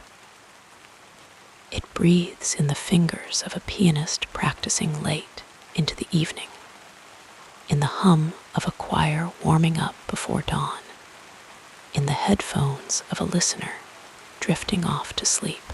It is not frozen in time, but flowing, changing, meeting each new generation where they are. So, as you let these thoughts soften and fade, remember that Bach was never just one thing, not only a genius, not only a craftsman, not only a devout man, or a family man, or a teacher. He was all of these and more. His music holds multitudes, just as life does. And as sleep draws nearer, you need not untangle all these threads. They can simply be like the overlapping voices of a fugue, each one distinct, yet part of a greater harmony. The night is quiet now, and the myths can rest too. What remains is the music itself, steady, boundless, welcoming. It does not ask you to understand it fully, only to let it carry you, as it has carried so many before. And as you drift, know that the real Bach, the human Bach, would have been glad for this. Not reverence, but connection. Not perfection, but presence. Sleep now, and let the music keep its watch. It will still be here when you wake, as it always has been, as it always will be. Now, as we continue our gentle journey through this remarkable life, let us explore the next chapter as we come to the close of this quiet reflection on Johann Sebastian Bach's life. Let us linger for a moment in the gentle presence of his legacy. He was a man shaped by the rhythms of his time, by the church bells of Eisenach, the quiet discipline of his studies, the love of family, and the unending flow of music that seemed to move through him like breath. His story is not one of grand drama or turbulent upheaval, but of steady devotion, of hands moving across organ keys and parchment, of a mind always reaching for deeper understanding, always listening for the next note, the next harmony. Bach's life unfolded like one of his own compositions, structured yet free, precise, yet full of feeling. He served in churches, courts, and schools, never seeking fame, only the chance to do his work well. He wrote music for worship, for teaching, for the joy of creation itself. And though he was not widely celebrated in his lifetime, he left behind a treasure beyond measure, pieces that would one day be recognized. as some of the most profound ever written. The Goldberg Variations, the Brandenburg Concertos, the Mass in B minor, the Well-Tempered Clavier. These were not just notes on a page, but invitations into a world of beauty and order, a world where even the most complex patterns could feel like a kind of peace. Today, Bach is remembered as one of the greatest composers who ever lived. But more than that, he is a presence that lingers in the quiet corners of our lives. His music fills concert halls and cathedrals. Yes, but also the hum of a piano in a living room, the distant strains of a cello suite drifting through an open window, the quiet comfort of a chorale played at dusk. His influence stretches far beyond the boundaries of classical music. Jazz musicians improvise over his harmonies. Modern composers study his counterpoint. And listeners of all kinds find solace in the steady pulse of his rhythms. There is something deeply human in Bach's music, something that speaks across centuries. It does not demand our attention with flash or spectacle, but invites us to slow down, to listen deeply, to let the layers unfold at their own pace in a world that often feels hurried and fragmented. His work offers a rare kind of wholeness, a reminder that even the most intricate patterns can resolve into something simple and serene. And what of the man behind the music, the Bach who laughed with his children, who scribbled corrections in the margins of his scores, who traveled on foot to hear great organists play, who wrote letters complaining about his employers, who grieved the loss of loved ones and found refuge in his craft. He was not a distant figure on a pedestal, but a person who knew both joy and sorrow, who worked and rested, who lived a life as ordinary and extraordinary as any of ours. Perhaps that is why his music feels so close, even now. It does not belong only to the past, but to anyone who has ever needed comfort, clarity, or a moment of stillness. It is there for the student practicing scales in the early morning light, the listener lying awake at night, the wanderer humming a familiar tune. Bach's legacy is not locked away in history books. It breathes in every performance, every rediscovery, every quiet moment when the music finds its way into someone's heart. So as you let these thoughts drift like the fading notes of a chorale, know that Bach's work is not finished. It continues in the hands of musicians, in the ears of listeners, in the quiet spaces where his harmonies still resonate. His music was not meant to be preserved behind glass, but to be lived with, to grow and change as it touches new lives. And now, as the night deepens and the world outside grows still, you can release these reflections like leaves on a gentle current. There is no need to hold them tightly, no need to arrange them perfectly.